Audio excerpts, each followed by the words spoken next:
Let's go. Let's go. Some people might say it's like NASCAR, but we just simply call it the panel.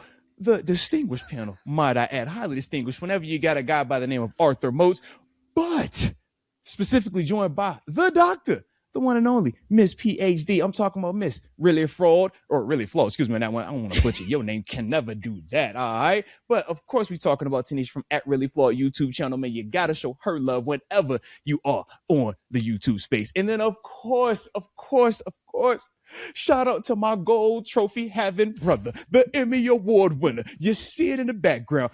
That means I'm introducing the WRAL Channel 5 producer in Raleigh, North Carolina, who will also be a little bit happier with his schedule going forward now that Duke is no longer in the tournament. I'm talking about Mark Bergin, ladies and gents. Let's go. Let's go.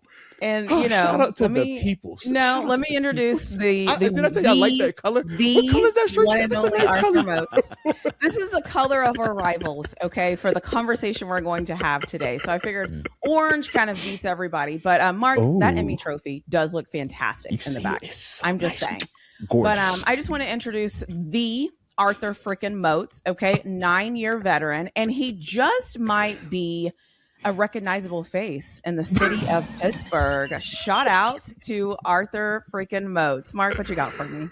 Let's go back to circa 2006 when Arthur Moats was a member of the James Madison football team, going up against a Delaware team where he sacked Delaware quarterback Joe Flacco. You could say he was destined to play for the Pittsburgh Steelers en route to a 9-year NFL career. The one and only Arthur Moats, ladies and gentlemen.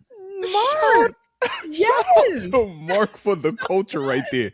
Did you deep dive the Joe Flacco Delaware sack? Dude, you got to go back to like sophomore year in college for that one. Yeah. Yes. Shout out to you. Shout out to you. That was fire. Shout out to James Madison and all honesty too. I went to your player page and it's you getting after a quarterback, and then I had to go, wait a second. I had to switch from my glasses to my contacts. I'm like, that looks like Joe Flacco. Sure enough, it was. And I looked it up. 06. So almost 20 years ago. And great fact, Mark. That's a long time. Holy smokes. But yes, man, shout out to Joe Flacco. I tell people all the time, he's actually my favorite quarterback because I did have success against him at JMU. He was my first NFL sack in Buffalo. And then he was my first Monday Night Football primetime sack with the Pittsburgh Steelers.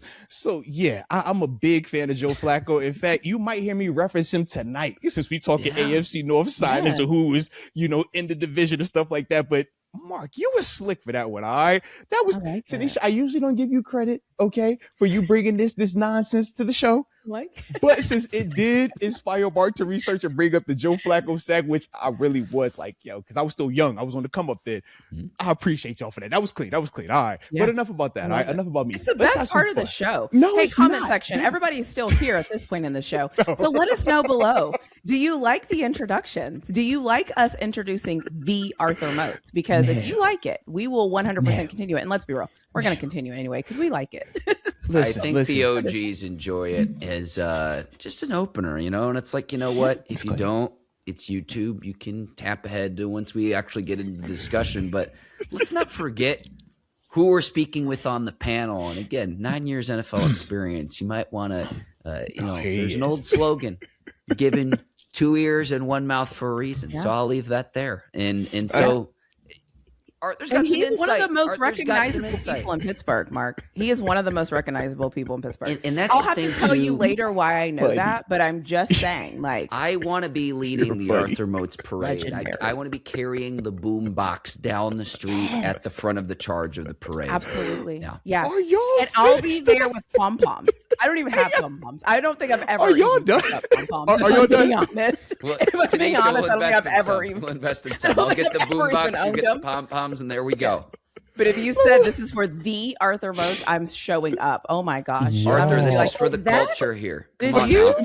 We're past the culture now, guys. Where are we going? Okay, guys, we're here to talk about football, okay, about the AFC North, okay? The people want to hear about yes. We're trying to stay locked in, okay? It's not even 5 minutes yet. I'm supposed to be doing a nice professional intro, okay? I'm supposed to be sitting up, having good posture, and doing this the way the professionals do, okay? Y'all knocking me off the rails right now. I ain't got time for this, okay? We gotta stay focused. Mark, have you ever been told in your life you're not professional? Ever? Jeez. He's like, no. I mean, it's a good question. Mark's like, no, actually, I've tried to be professional all the time, actually. I am Think about that, TaNeisha. That's a great question. Mark said, what you mean not be professional? What? In public? Well, Mark was like, he's talking about me, he's talking about her. Yeah, he's talking about her, he's not talking about me. I love that. Shout out to you, Mark. Anyways, let's go. So, since we are here tonight with this beautiful, distinguished group, I feel like it's important that we actually take a step back because we've only been focusing on us, all free agency, right? We've talked about every signing we've had. We talked about signings we didn't have. We've talked about who we would like, even got down to our preference of big versus little quarterbacks and our favorite little quarterbacks, okay? So with that, though, what we have not discussed, what we have not given our opinions on are the other moves that the teams in the AFC North have made. We obviously talked about the Trey Hendrickson, Max Crosby situation, but there is a lot of movement that has taken place within the division. And just wanted to give us a chance to, talk tonight, man, to see what we like about some of these moves and if there's anything we might need to have the antennas up for a little bit. So with that, since TaNeisha does have on the orange, and shout out to the orange right there, because I got a little nostalgia with the orange. Take me back to my high school days. All right, TaNeisha. But with that, let's start with Cincinnati. TaNeisha, we had some movement, from the Bengals. I'll list off the signings that they had, and then from there, everybody will, know who we are. We can kind of talk about that. But one of my favorites that did get signed, or should I say re-signed, was my man Joe Flacco. Shout out to Joe Flacco, right? Coming back 1 year, $6 million deal. Shout out to Mark Bergin for bringing Joe up tonight. He is the guy tonight. Orlando Brown Jr., we obviously know he's been their tackle out there for a couple of years now. He re-signed 2 year, $32 million extension. Boye Mafe coming over from the Super Bowl champion Seattle Seahawks, man, 3 years, $60 million deal. Dalton Risner re-signing out there on a 1 year deal. And then they brought over Brian Cook, if I remember correctly, 2-time Super Bowl champion with the Kansas City Chiefs on a 3 year, $40 million deal. So we got a safety in there. We got a guard in there. We got a pass rusher in there. We got tackle in there, and we have a quarterback in there in terms of some of the more notable moves. I believe they also brought in a Josh Johnson as well, man. Shout out to Josh. He's been around this league for a while. Also, man. And a couple of other smaller signings, man. Jonathan Allen brought him in on a 2 year, $26 million deal. Jalen Davis also re-signed out there. And that should be every signing that they have up to this point right now for Cincinnati. So, floor is yours, TaNeisha. How are we feeling right now, man, with some of this action that we have? Yeah, I've been on record as saying I think the Bengals do make laughable decisions at best because I never really understand what's going on. You have a quarterback that says he just doesn't even have fun. He doesn't even like this. He doesn't even know what is going on. He's like, blah. So for me, it's like their offensive line has always been the biggest point of contention for me. I just feel like they spend so much time. I mean, listen. Everybody knows who the receivers are. We don't even need to talk about that. We got it. We know who they are. And Joe Burrow can't stay healthy. And then you don't do much for your offensive line. So, I do like the additions on defense, though. I do feel like they made an effort to get a pass rush in there. Now, I don't know if it's going to work or pay off for them, but I think the Jonathan Allen signing was a sneaky good signing because I think he gives them a little bit of veteran experience that I think that they need. And again, it's hard for me to really talk about the Bengals because I just don't trust them. Like, I just don't know what they're doing. But I did like the Jonathan Allen pickup, and then having Joe Burrow just makes sense. I just feel like, I don't know. I feel like they just need a lot of things. And so for me, when I look at them, I'm just like, okay, well, they did some things. They're better than some teams. Some teams didn't do much of anything. So shout out to them. Shout out to the Bengals. There it is. What say you, Mark, man? What's your initial takeaway, man, for some of these moves that they brought in, man? Some of these players that we listed off. TaNeisha hits it on the head when you want to have the bigger level discussion about the offensive line with the Bengals and their inability to keep Joe Burrow healthy and Joe Burrow's inability to stay healthy. That's really the biggest thing. Defensively, I like some of the signings, but to me, they still haven't figured out linebacker in the aftermath of trading Logan Wilson away last November. So leaving linebacker untouched in the aftermath of that trade, you've got Demetrius Knight Jr. and Barrett Carter, where they're just young, unproven players at this point. And there are times that both of those guys were exposed in the aftermath of the Wilson trade. So that's something as well from Cincinnati's standpoint. Like, Mafe is going to fill the role with the Hendrickson going to the Ravens now at this point. But I don't want to step on my half-baked idea because I have a half-baked idea that relates to Burrow and the Bengals specifically. But again, the offensive line's a big thing. And then defensively, certainly Cincinnati need to make several upgrades. But the fact of the matter is, we've said this a lot as well with Cincinnati, the way that they are structured is like the absolute opposite of the Steelers in the fact that most of their money is going to Burrow, Chase, and Higgins. And because of that, there's only so much more that can go around for the other side of the football on the defensive end. That's how they're structured, for better or for worse. But you can't win the Mike D'Antoni style of trying to go 120, 140. We're going to score 140 points. You're going to score 138 points. That's only going to get you so far in the NFL. Nah, that's facts right there, man. And I do like what both of y'all are starting this thing at, man. The Jonathan Allen move, I think, is a very nice pickup, man. Interior D lineman, man, can definitely get after it. I guess for me, man, I looked at it a little bit differently. I wish, obviously, in a perfect world, man, Cincinnati could go out there and spend a ton of money on high level, players across the board, but that's the NFL, right? And that's why I think it is cool to see the decisions that they have to make, right? So we know last year the big decision was, man, we're going to bring back Jamar Chase and we're going to make sure that T. Higgins comes back. So this go around, I was interested to see what they did with some of these offensive line situations, right? So yes, you could allow Orlando Brown, you could allow the Dalton Risner and stuff like that to, man, let your contracts kind of edge out of this thing and go about your business. But now you create more issues, right? So we're going to talk about inside linebacker. They invested draft picks last year at inside linebacker. They're just young players, right? So do you go back to that well, or do you try to hit free agency to try to answer some of that stuff? When we talk about them defensively, I know I had questions about some of the secondary issues at times. And once again, do you try to attack that through free agency, or do you try to attack that through the draft? But if you try to create, or if you try to fix all of these issues one way versus the other, you're going to be screwed, right? So to me, I do kind of like the fact that they, in certain spaces, cut corners, but I don't think it was the end all be all. Case in point, Trey Hendrickson, right? You got a lot cheaper not having to pay Trey Hendrickson what you paid him. You bring in a Boye Mafe, who on paper, right, in terms of the sack totals, has not lived up to what a Trey Hendrickson has. But when you look at his ability to just win pass rushes, right, and just watching the tape, right, just watching him playing the game, it's like, oh, you'll see him flash. That part, you look and you're saying, okay, well, if you're pairing that with the young dude from, was it Shamar Stewart from a year ago, right? It's like, well, maybe you feel like I got something over here that can maybe help that develop a little bit more while we're still getting a lot cheaper, also not having to pay a Trey Hendrickson because we know what they're spending on offense right now. So those are some of the things that I looked at. But the other part was this, because we all would agree, Joe Burrow, the odds of him playing the full season, I'm taking my best that he going to miss at least one game, right? Because that's Joe Burrow. I do selfishly like the fact they brought back Joe Flacco. All right. I do like that because, once again, this is a proven guy. This is a guy that can get you out of a stadium. If it's a 3-game span, heck, even a 6-game span, you at least feel confident that he can deliver. We saw that last year. Heck, we were victims of it last year. And I think that that's the cool part about that move, them bringing him back. But as a whole, do they still got plenty of holes they got to figure out? Absolutely. But those are some of the ones that I guess kind of stood out to me. And even the Brian Cook signing, right? Is he all world? Absolutely not. But when you're in that locker room, man, there is a difference between guys that are coming from winning programs and guys that have never won before.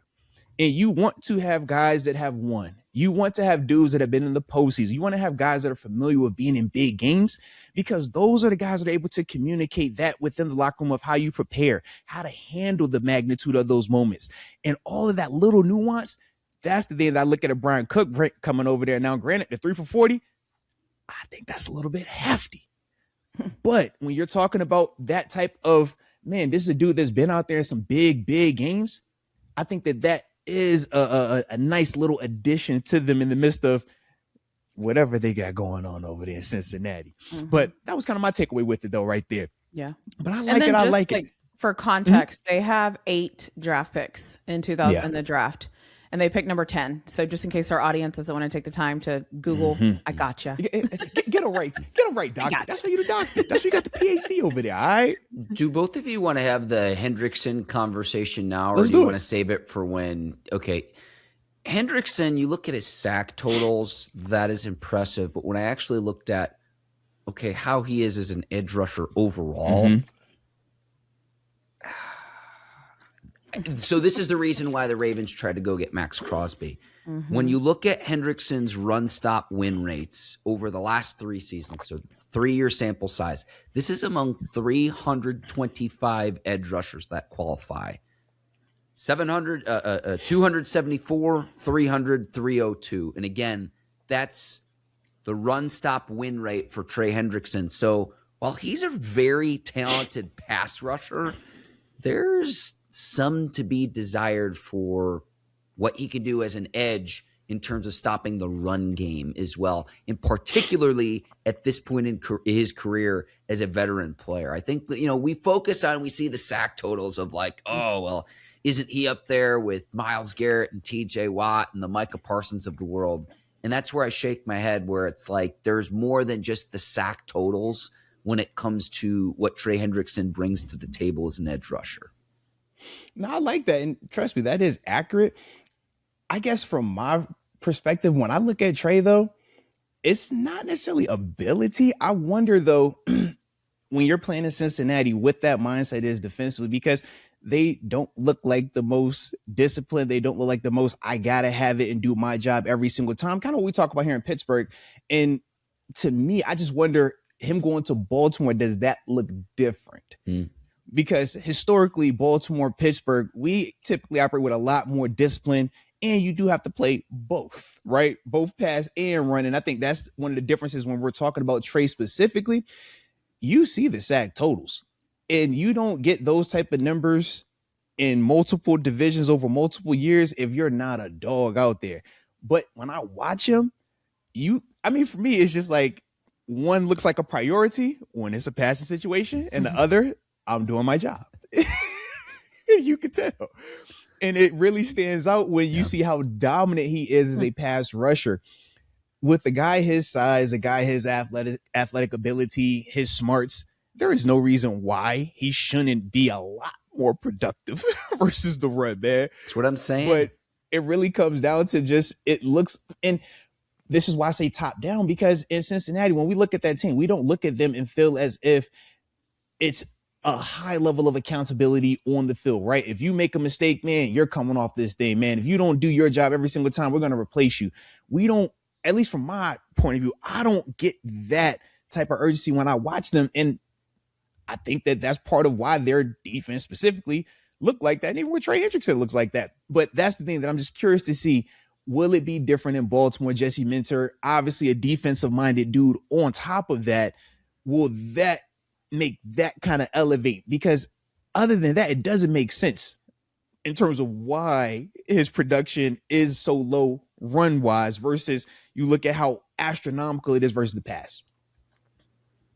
Yeah, he's an interesting one to me too, because even when you just watch him, he doesn't pop. I mean, again, he doesn't look like Myles Garrett. He doesn't play like Myles Garrett. He doesn't look like your prototypical.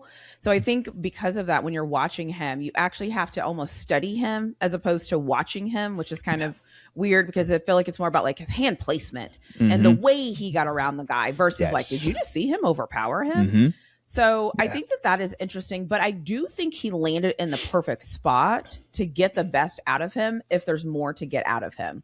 Because I don't know. I mean, obviously I've never played in the NFL, Steelers legend, I was the only guy up here who has, but I feel like there's a part of this too, where it's like that desire mixed with the team that you're playing for. And like, why would I do this? Like, what is the reward if I do this? And that sounds really ridiculous because you're like in the NFL to win games, but like, at the same time, it's like, we're going to lose anyway. So, or, Joe's out. So I just wonder how all of those different scenarios, I mean, because when's the last time the Bengals have been in contention? Yeah. It's been what? It's been a couple of years now. 3 years. Yeah. So it's kind of like, does that play on your psyche a little bit where you're kind of like, I'm going to get paid regardless? Like, I mean, this is great. So you are spot on. And not every player is out there because they want to win. That's one of the big misconceptions. Not every player is in the NFL because they just want, I'm a team player and I want to win. These dudes want to get paid. It's dudes that know if I get 10 plus sacks, that's $20-30 million. You don't, and we joke about this internally in that locker room. Inside linebackers don't get paid a ton. D tackles don't get paid a ton. Why? Because nobody cares about stopping the run until you absolutely have to, right? We pay pass rushers, cover corners, right? We barely want to pay running backs because we just don't really value that element, but we all would agree you need it. We're going to pay a wide receiver and a quarterback whatever they want. That running back, even though we're going to be over here in November, December, like, bro, I won't have a running game. Man, where's running game at? Man, we need a running back. I just think that that's part of it. So as a player, you understand that too. So when the situation is going bad, right? Quarterback's down, man, we're struggling. Man, we don't know what our organization is trying to do, the direction. At times, you will internally. And I was fortunate enough to be on both sides of that, right? I've been on the organizations where, guys get real cowboyish. I'm going to do my own thing. Don't worry about me. I've even had coaches where they communicate, this is what we are going to do because that's going to make us and me in terms of the assistant coach look better. Not it's going to help us win. It's going to help us look better. So if we got to get jobs elsewhere, we can do that. That is what you get. So when you look at Cincinnati at times, yes. So for Trey Hendrickson, I'm sure that was a part of that psyche to a degree, but we would all agree that yes, we're going to look at a pass rusher that gets 12 to 15 sacks and the contract he got, and we won't bat an eye at that. Whereas if he was a great run defender, right? But didn't get a ton of. In fact, Mark, you ready for this blast of the past? If he was Jermaine Johnson, right? If he played for the New York Jets, was a former first-round draft pick, right? Hey, man, that dude could play against that run. He'll sit in that 7 technique now, man. He could do all of that good stuff for you, baby, all right? But he don't really get a lot of sacks. He don't really get after that quarterback the way you like him. Mark, which way you want to pay that money to, man? You want to pay that run stopper or you want to pay that pass rusher? And that's, what I look at for Trey is like, that's that, man. The edge rushing market this offseason has exploded as well. Yeah. But Arthur, that's real when you're telling me that guys are playing for paychecks and not necessarily to win or what might be best for the team or best for their individual stat line. Folks, that's real. It's real, man. It's real. I mean, because think about this. You think of the movement that we have within coaches. It's times where you'll have a coach telling you to do something that is better for the team, and you'll watch a player say, man, I'm not doing that. Or, okay, coach, I hear you, but get in the game and not do that because he knows, man, that's not going to get me the money that I want to get. And if we lose in anyways, we suck in anyways, I might as well do what's going to be more beneficial for me. And that's the scary part when it comes to free agency. You got to make sure that you're not just bringing in talent. You got to bring in people that fit that locker room culture. And that was one of the things that the Steelers have done an excellent job with up until now. We will see how it continues to progress, but they've done a good job of not getting too many cancers in here. And if they do feel like it's a cancer or it could be cancerish, they're moving on. We saw that with Melvin Ingram, right? It was like, Melvin, man, you were helping us. You were productive. We needed you. And then it got weird. And it was like, okay, guys, even though this is going to hurt us, here, just let it go. Pickens, Claypool. There have been several examples over the years. Here. Deontay Johnson. Yeah. You see it, man. Talented players, productive players. But if they do not fit that culture and what you're trying to do going in that locker room, it is better to go without them because they will destroy what you are trying to do.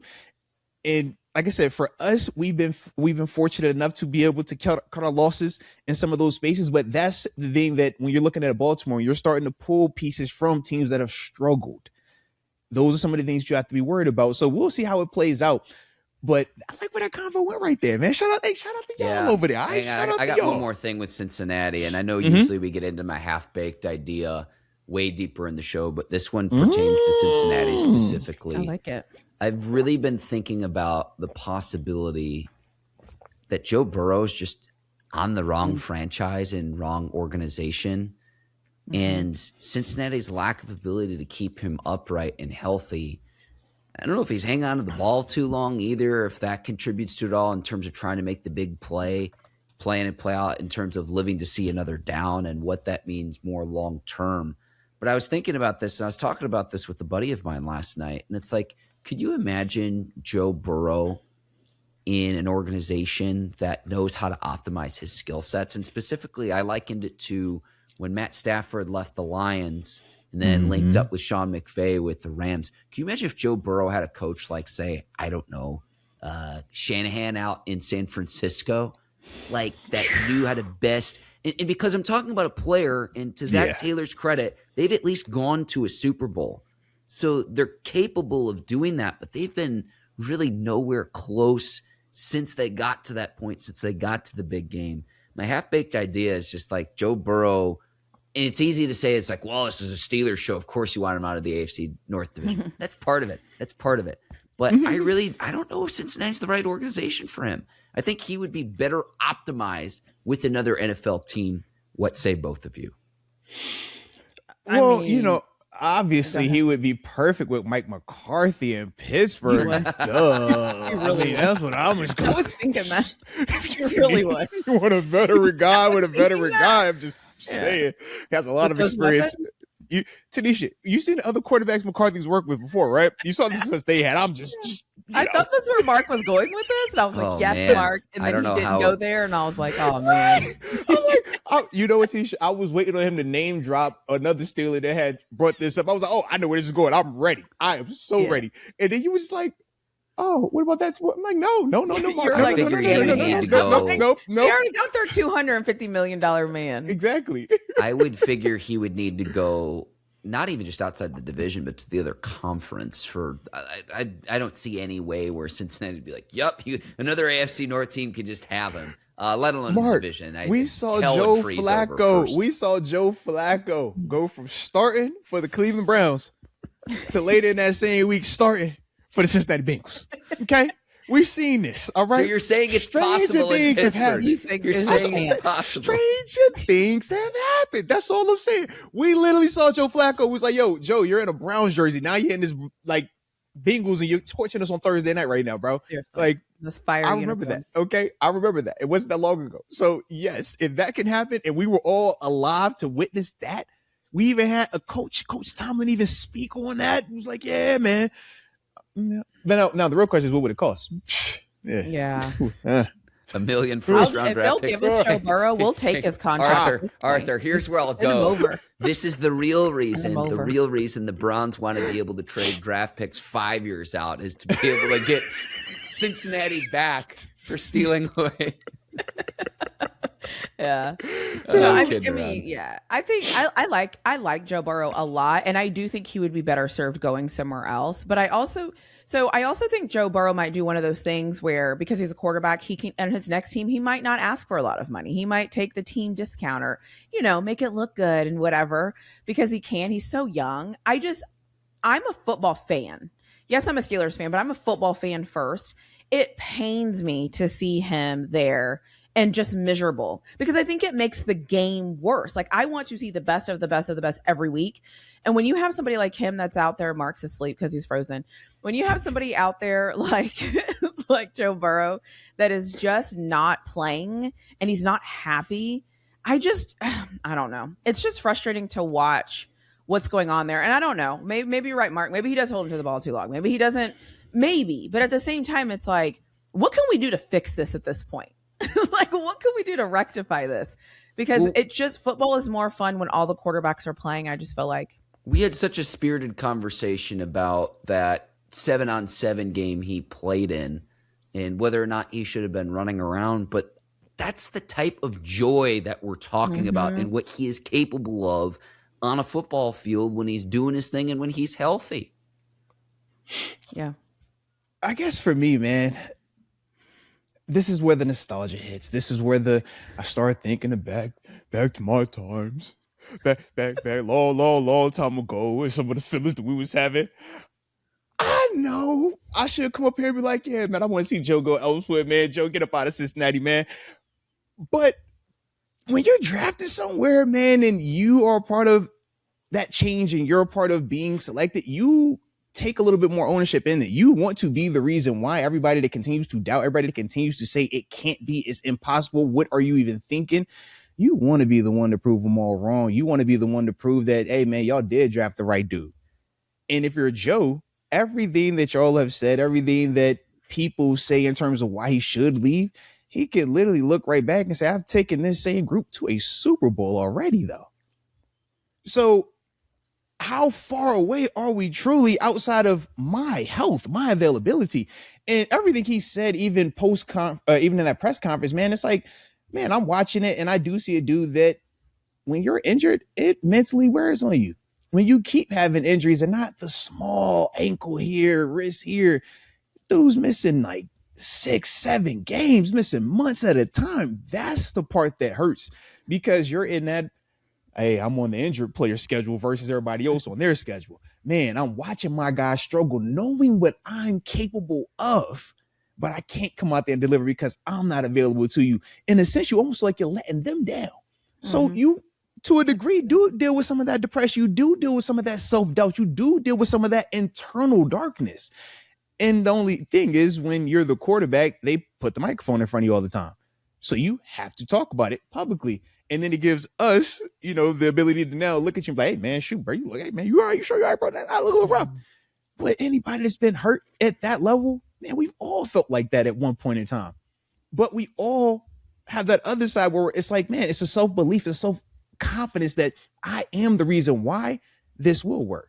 And I just think that for Joe Burrow, man, as much as I think it would be easier, and I do think he could have that Stafford McVay type connection, man, Stafford didn't leave in 5 years out of Detroit. Stafford was in Detroit for a while. But think about how differently we might think about Stafford had he gone to a better situation earlier. The flip side of that, though, too, Arthur, is if he doesn't go to the right fit and he doesn't go to a coach in an organization like the Rams and McVay.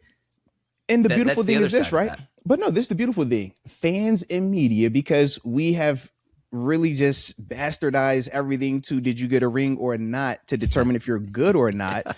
Fans and media would look at him and say less than. Any of us real football players would still say Stafford is the same Stafford that's been kicking butt, regardless if he was in Detroit or what you're seeing in LA with the Rams. He was throwing no look passes in Detroit. He was hooping in Detroit. He got banged up a lot in Detroit. He also didn't have the type of support system around him in Detroit. But none of us ever looked at Stafford in Detroit as if he was less than or not good. But we know, in terms of the culture, in terms of when we rank the hierarchy, the first thing we want to do is run to rings. So him going out to LA to get that ring, it just gave him the justification for whenever his name is brought up in conversations of all time of Hall of Fame, he has the prerequisite of a ring.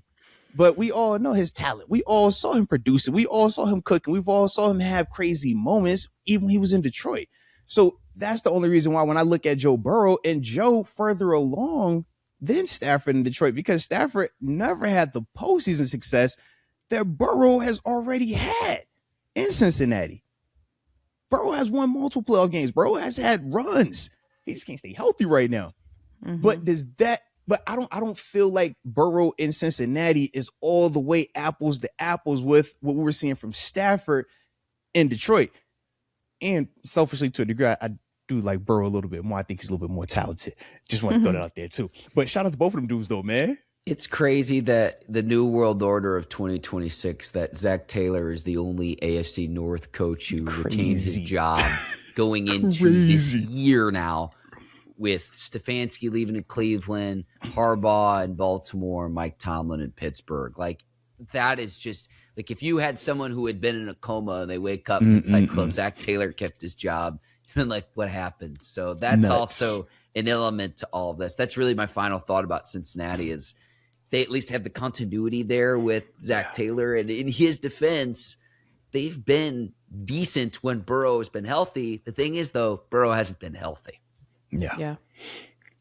I don't know. I was just doing some Google searches.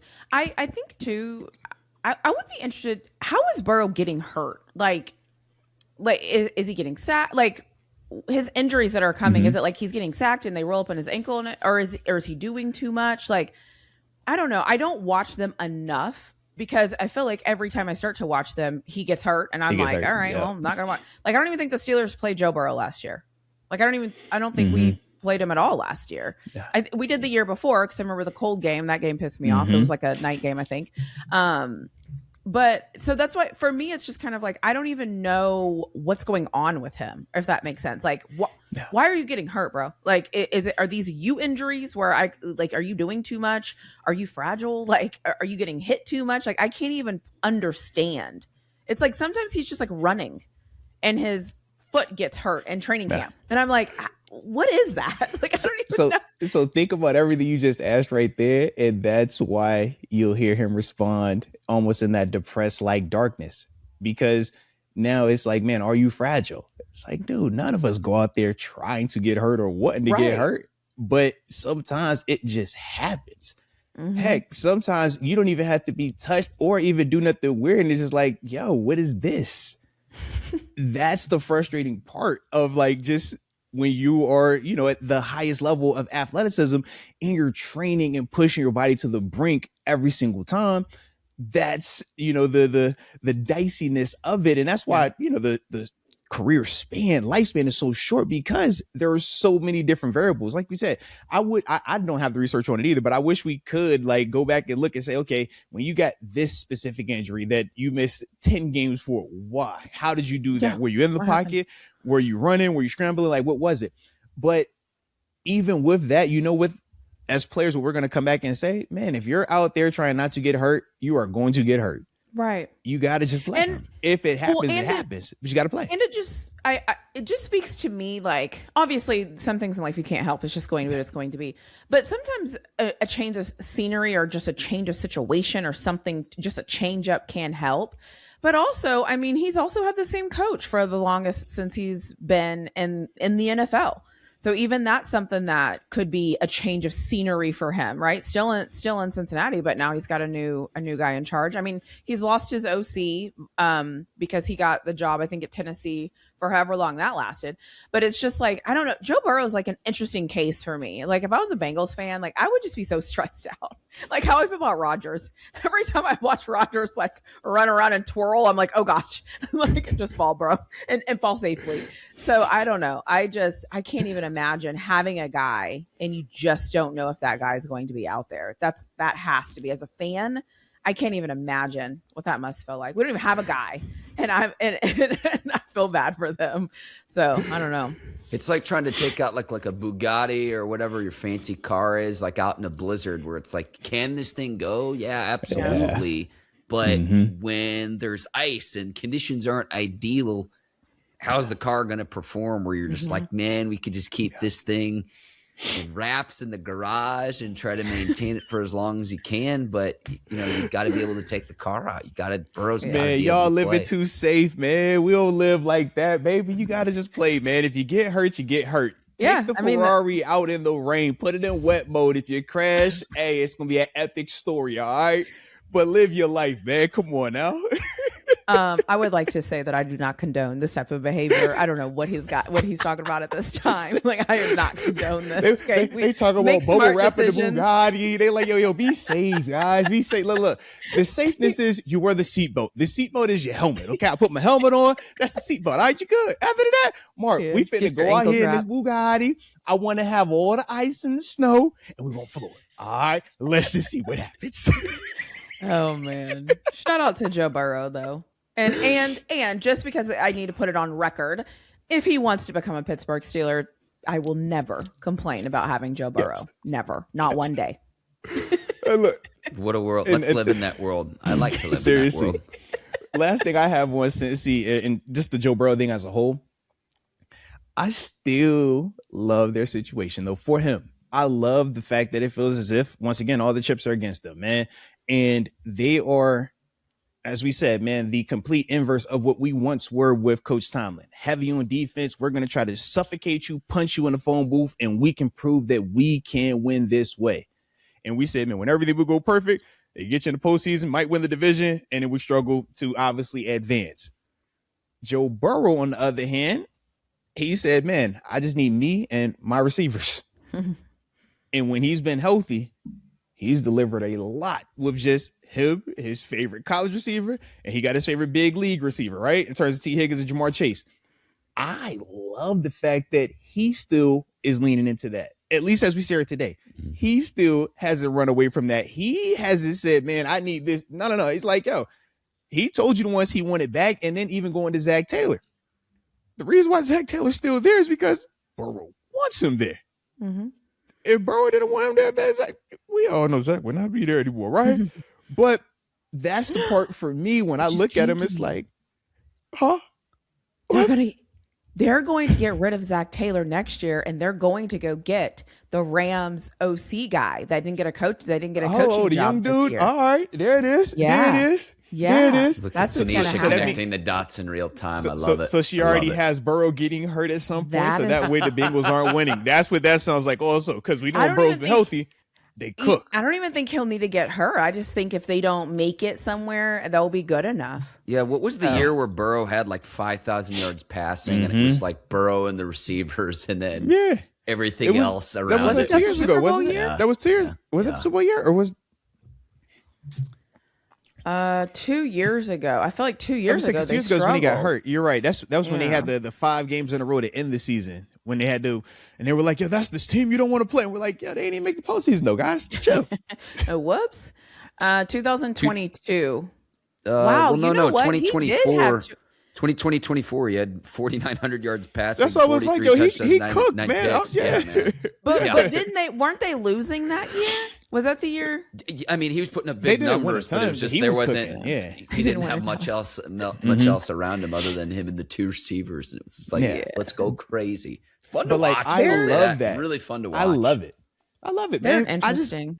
I appreciate the different styles. The same way you hear me champion defense, the same way in terms of Coach Tomlin was champion defense, right? It was different. I love that. I like the fact that Joe Burrow takes that approach over there in Cincinnati. If we're just going to try to outscore you, old school Golden State Warriors, man, Splash Brothers. And he doesn't have a choice. He doesn't have a choice. Yeah. And to a degree, when we talk about the D'Antonio Sons, when we talk about the Golden State Splash Brothers, they didn't really have a choice either. But they became so dominant at it that it made the league have to adjust to them dudes, man. Mm-hmm. And I think that that's to a degree what we do see when it's healthy. I think the big issue, once again, when you have this type of system where it is so dependent on this piece, and this piece, when one guy goes down, it crushes you because it puts way too much strain. You take Joe Burrow out the lineup, it put too much strain on on Jamar Chase and T. Higgins. You take Jamar Chase out, it puts a lot more pressure on T. Higgins and the quarterback, vice versa. So those are some of the downsides to it. But we do see when it is working, like I said, man, they can put up some crazy numbers. What does it mean for Jake Browning? That's next on the Arthur Moats experience. I don't think he's on the Jake, man. Look, they signed that Bucks. When they signed old Josh Johnson, Mr. I'm on all 32 alum. Yeah. When they signed that one, oh yeah. I think he's got 28 teams already under his belt. So yeah. Did you like my Steelers, TV tease there, Arthur? You like that TV tease? I love what you did there. I see. Joe Burrow has 20,000 yards. Yes. And he's only played 77 games. Joe is a whole problem. That's why I was like, man, Joe don't have to go anywhere, man. Joe is a problem. If I'm Cincinnati, it's like, okay, we doubled down on this receiver heavy offense convo in terms of Jamar Chase, T. Higgins, Joe Burrow. You got to figure out how to hit in this draft. Yeah, you do. Yeah, that's what it comes down to. Yeah. My faith in Burrow, and this, people might make fun of me, they might call me crazy, but it's just how I feel in my gut. It's just that, and I say this, I'll say this with fortitude, right? I know he has struggled to stay healthy. I would still take Burrow over Lamar Jackson because I know I can win with Burrow's style of play. I can't believe you, Mark. I can't believe you, Mark. Mark, you are not taking Joe Burrow over. Now that's a debate. I would. Mark. I would. Mark. I would say this, Mark. Why, Mark? Why? Why are we going to do this, Mark? Jackson. Lama. Come on, Mark. Don't you do me like this, Mark. Oh my gosh. All right. You want to talk Ravens? You know what's crazy? Yeah, we might as well just go Let's talk talk Ravens. Let's go Ravens now. Because it's like, it's weird because it's like, if a guy's not out there, I don't want a guy that's not going to be out there. Like, at least Lamar is playing in the playoff games. Yeah. So it's like, but over the next 10 years, whose career is going to age more gracefully with styles of play? To this point, though, a lot could be said that Lamar Jackson has aged better. Yeah. And he's played an 8 year. He has this is his 8th. So going on his 9th season, and this will be going on Joe Burrow's 7th season. Oh, 7th. Okay. Yeah. I don't know. I've always said this though. I don't like guys that can't stay healthy. I can't trust you. I just can't trust you. With Lamar, I can say, stop throwing the ball. We're handing off to Derrick Henry 20 times. I don't care. Stop it. I mean, obviously Harbaugh never did that, but he did against Green Bay. But like, I don't know, the not staying healthy with me. If Joe Burrow was healthy, I would say 100%. Yep. Give me that any day of the week, twice on Sundays. I'm not even going to argue, but the man can't even stay healthy. That makes me nervous. But this is where I guess I am more critical. That goes back to my point though, about being critical about Cincinnati. Yeah. The lack of investment up front to keep him healthy along the offensive line. Yeah. And this is also where I get that you wanted to keep him healthy, but this is where when player doesn't always make for effective GM. He really advocated for both Chase and Higgins to get their deals and to get their money. And like, that's awesome. That's cool. But if you're a GM, I'd have been like, hey, man, you got to pick one. We're probably picking Chase over Higgins. Higgins gets a very lucrative contract with another organization, another team. And then you could use that money to make those necessary upgrades along the offensive line that you desperately need. Mark, you're talking like a logical GM. That does not go with Cincinnati. Okay, that's true. That is logic. You could have said, let T. Higgins leave and then go draft the receiver in the first round. You could have done that part, right? I would have been willing to do that if I were them. But heck, you could even got him in the second round. You could have said, I got Jamar Chase over here, so I don't even have to go first round. I just go second round, give me a receiver. Jackson in the playoffs. It's just every single year, and it's like, even if the years he's won the MVP, once you get to the postseason in Pittsburgh, I don't know if teams like watch the tape that Pittsburgh puts out there against Baltimore. And the thing I noticed having gone to a Steelers-Ravens game is how wide the splits are along the defensive front to keep him in the pocket. I've seen that firsthand in terms of like, what do you say, a 9 technique? It's even wider than that of how far I've seen TJ Watt lined up outside against Baltimore. But again, as he ages and gets into 30s and he's a running quarterback, if you're ancient at 30 as a running back in this league, how is that any different as a running quarterback as Lamar Jackson gets into the back half of his career? And it's like, if he hasn't done it to this point, to me, it's almost like a pitcher in baseball who can throw 105, and you're like, well, he can throw it 105 mile per hour fastball. But it's like, if you can't locate the corners, with movement, and you can't find the strike zone late in games, to me, it's the same thing where it's like Lamar has the video game quarterback, has everything that you could possibly want. But then when the stakes are the highest in the playoffs, for one reason or another, his teams don't get it done. Point blank. Yeah. And that's going to continue being the conversation about Lamar until they at least even go to a Super Bowl, let alone win it. The teams that he's lost to in the postseason, who have they been? We have to go through history here. Kansas City Chiefs, Patrick Mahomes, Josh Allen, Bills, right? Yeah. Who else are we naming that they have lost to? Because they beaten us. Yeah. So it's like you're losing to a Bills team with Josh Allen, where we know the convos are very similar, right? You've lost, and even the one which you did lose, we had the questionable Mark Andrews, who just quartered or not, right? We go or to Zay the Flowers. Or I was about to say the Zay Flowers fumble into the end zone. That was AFC Championship versus Mahomes. That's my only thing. As we look into the postseason specifically with him in some of these losses, has it necessarily been Lamar playing terrible or bad, or has it been, you're playing against some high level competition as well, and them dudes also got their versions of Superman. You're not losing to non-league MVP. We know Josh Allen is. We know who Patrick Mahomes is. Heck, even when we talk Joe Burrow, we know who he is. I feel like, man, at times the way that we hold a postseason loss, it's like, man, it counts triple. And I personally don't feel like that's accurate from my perspective, man. Like, but at what point, Arthur, does his excellence, his on-field excellence, elevate his team over the top? Where it's like, okay, I agree with you, Arthur. There's no shame in losing to Patrick Mahomes in the Chiefs or to Josh Allen and the Buffalo Bills. But at what point it's like, you know what? Because Lamar Jackson's so prolific as a player, that his play in the postseason takes the Ravens over the top. And this is why they fired Harbaugh and going after Minter, because they haven't been able to figure that part out yet. But I think the firing actually speaks to the problem, and I don't think it's Lamar Jackson. I think the problem is the defense. Have you seen those defensive stats in those games? Defense is atrocious. Not good.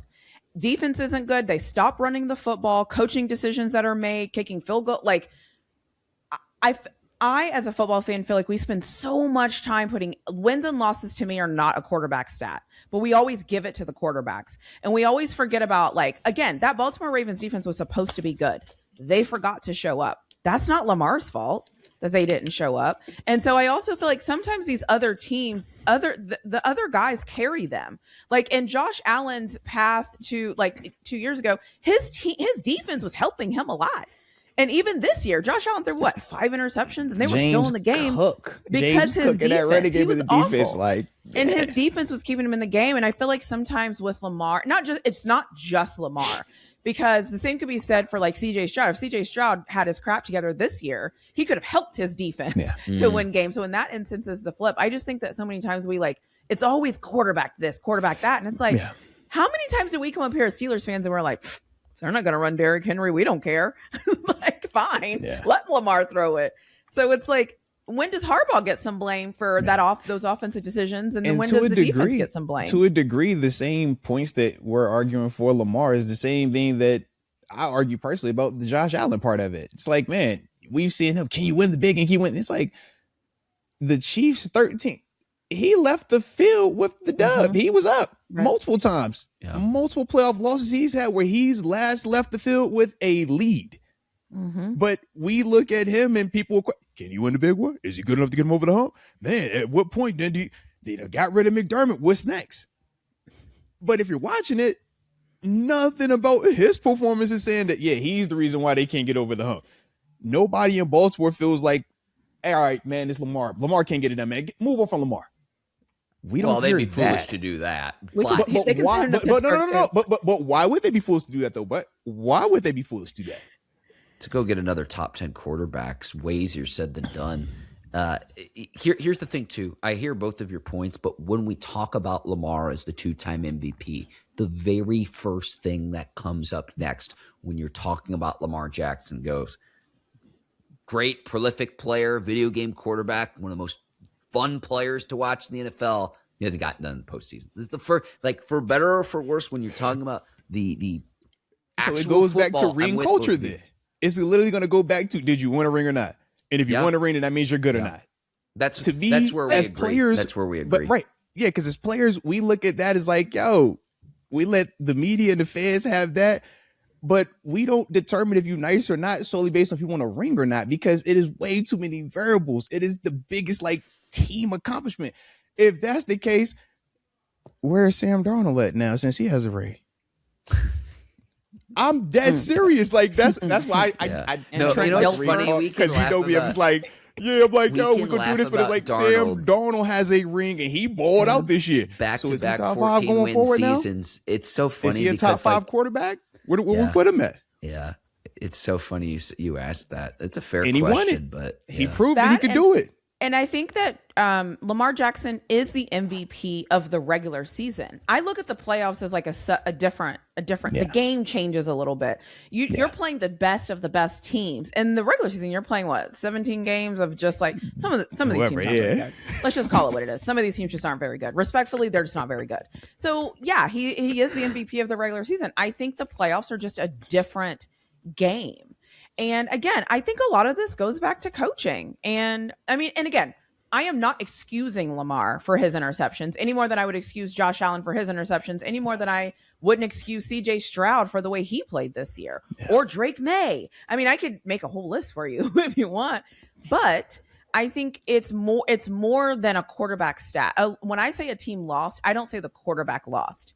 In my mind, and I've come up here so many times throughout the season, I'm like, oh my gosh, the defense was terrible. Or I'm like, the offense was bad. But I very rarely, I think Aaron Rodgers, maybe 1 or 2 games, I was like, what was he doing all game? Yeah. That was so bad. Like, what was it, like the Bills and maybe the Chargers? Mm-hmm. Other than that, though, it was like, okay, there were only 1 or 2. Yeah. So I think sometimes we give these quarterbacks all of the blame. And I mean, let's be honest. I could argue with you that some of Tom Brady's Super Bowls weren't because of Tom Brady. That defense was absolutely exceptional. Shout out to Adam Vinatieri. Kickers matter. Hall of Famer, Arthur. Come on, man. Yeah. And even, and let's go back to Eli Manning. Even the Giants got Eli the ball back in order for him to be able to make those plays. And it's like, sometimes we kind of forget that, like, this isn't just like offense rocks on the field and you get to throw the ball and good luck. It's like, it's taking more. But for some reason, we're like, yeah, but the quarterback didn't win. I don't think anybody would sit here and say Josh Allen's not a top 5 quarterback in the NFL. He doesn't have a ring. He's still top 5, though. He doesn't have a ring. Yeah. I don't think he's been to a Super Bowl, but he's top 5. Like, give me Josh Allen. But I don't know. I just think it gets weird because wins and losses to me don't tell me the full story of a player, in my opinion. But it's hard to not value that, right? Like, and I think that's the dilemma, the debate. I mean, even with me and Mark right here, it's like, yes, we see a ton of talent, but then when we talk about the hard, did you actually finish the job? And there is a point where that matters. Sam Darnold is talked about very differently because he finished the job. You brought up Matthew Stafford. It's a difference now because he has actually finished the job. That does bring a certain level of validation. I do think when you have the official Super Bowl or MVP or whatever we look at as a consensus and says this equates to you are this level player, that does matter. But I do feel like there is some nuance that goes with that as well. And I think that that's where these debates kind of get, real heated. Because it's like, because where does Joe Burrow fit with that? Like, right, he's been Joe to has one. Taken he didn't you to win. One. Mm-hmm. Yeah. But availability isn't the best, and he's missed the postseason multiple times as well. It's like, that's tough. Yeah. I think Joe Burrow kind of screws up this argument because it's kind of like, but I guess he's been there though. He's been there and the other guys haven't even been there. Joe has been to a Super Bowl, so that's his big joker. Lamar, all world in terms of regular season, the wins, the numbers, the hardware, that's his ace in the hole. Then when you talk Josh Allen, it's like, okay, you've done a ton of dominant stuff during the regular season. You got your MVP. Statistically, you've been the most productive quarterback of any of these guys we're going to bring up, Patrick Mahomes included in the postseason. But yet you're kind of like the one that always gets close and always gets oh man, we almost thought you was gonna get married. You're a great bridesmaid, Josh. Oh man, you look so good, girl. You better help pick that nice dress out though. You know you ain't getting that ring this time. Like, that's how we look at Josh Allen. So all of them kind of have their like, oh, this is unique. And then we just look at Mahomes as like, oh, you're just still the guy. Yeah. Right. Even though all 3 of those guys to a degree have had moments where we're like, yo, that guy might actually be nicer. But how do you say that with confidence, with conviction, and fully look sane when you're talking about Patrick Mahomes and his MVPs, his Super Bowl championships, his Super Bowl MVPs, the plethora of stats, money, and everything else that we're looking for? It's like, but we'll see what this looks like for him, because now he's experiencing his first significant Joe Burrow style injury, right? He's never had this yet. So I call it it's a long, man. It's a Joe Burrow style injury. Joe Burrow style injury. That's what we've come to with Joe Burrow. You know what I'm talking about. The long ones, We're talking about Baltimore. From Pittsburgh's standpoint, I wanted that Crosby trade to go through to give up 2 first-round picks, though. I think that's where this conversation goes of, they get Hendrickson as the stopgap solution. We talked a little bit earlier about, pass rusher, run stopper, but to not have to give up the draft capital assets to go make an upgrade at pass rusher. Like when that trade went through, and this is no knock on Crosby, I just thought it was a very, very steep price. And there's a reason Crosby's still on the Raiders right now at the time of this recording, because they're not going to fetch anywhere near the same trade value, given that that trade did not go through between the Raiders and Ravens.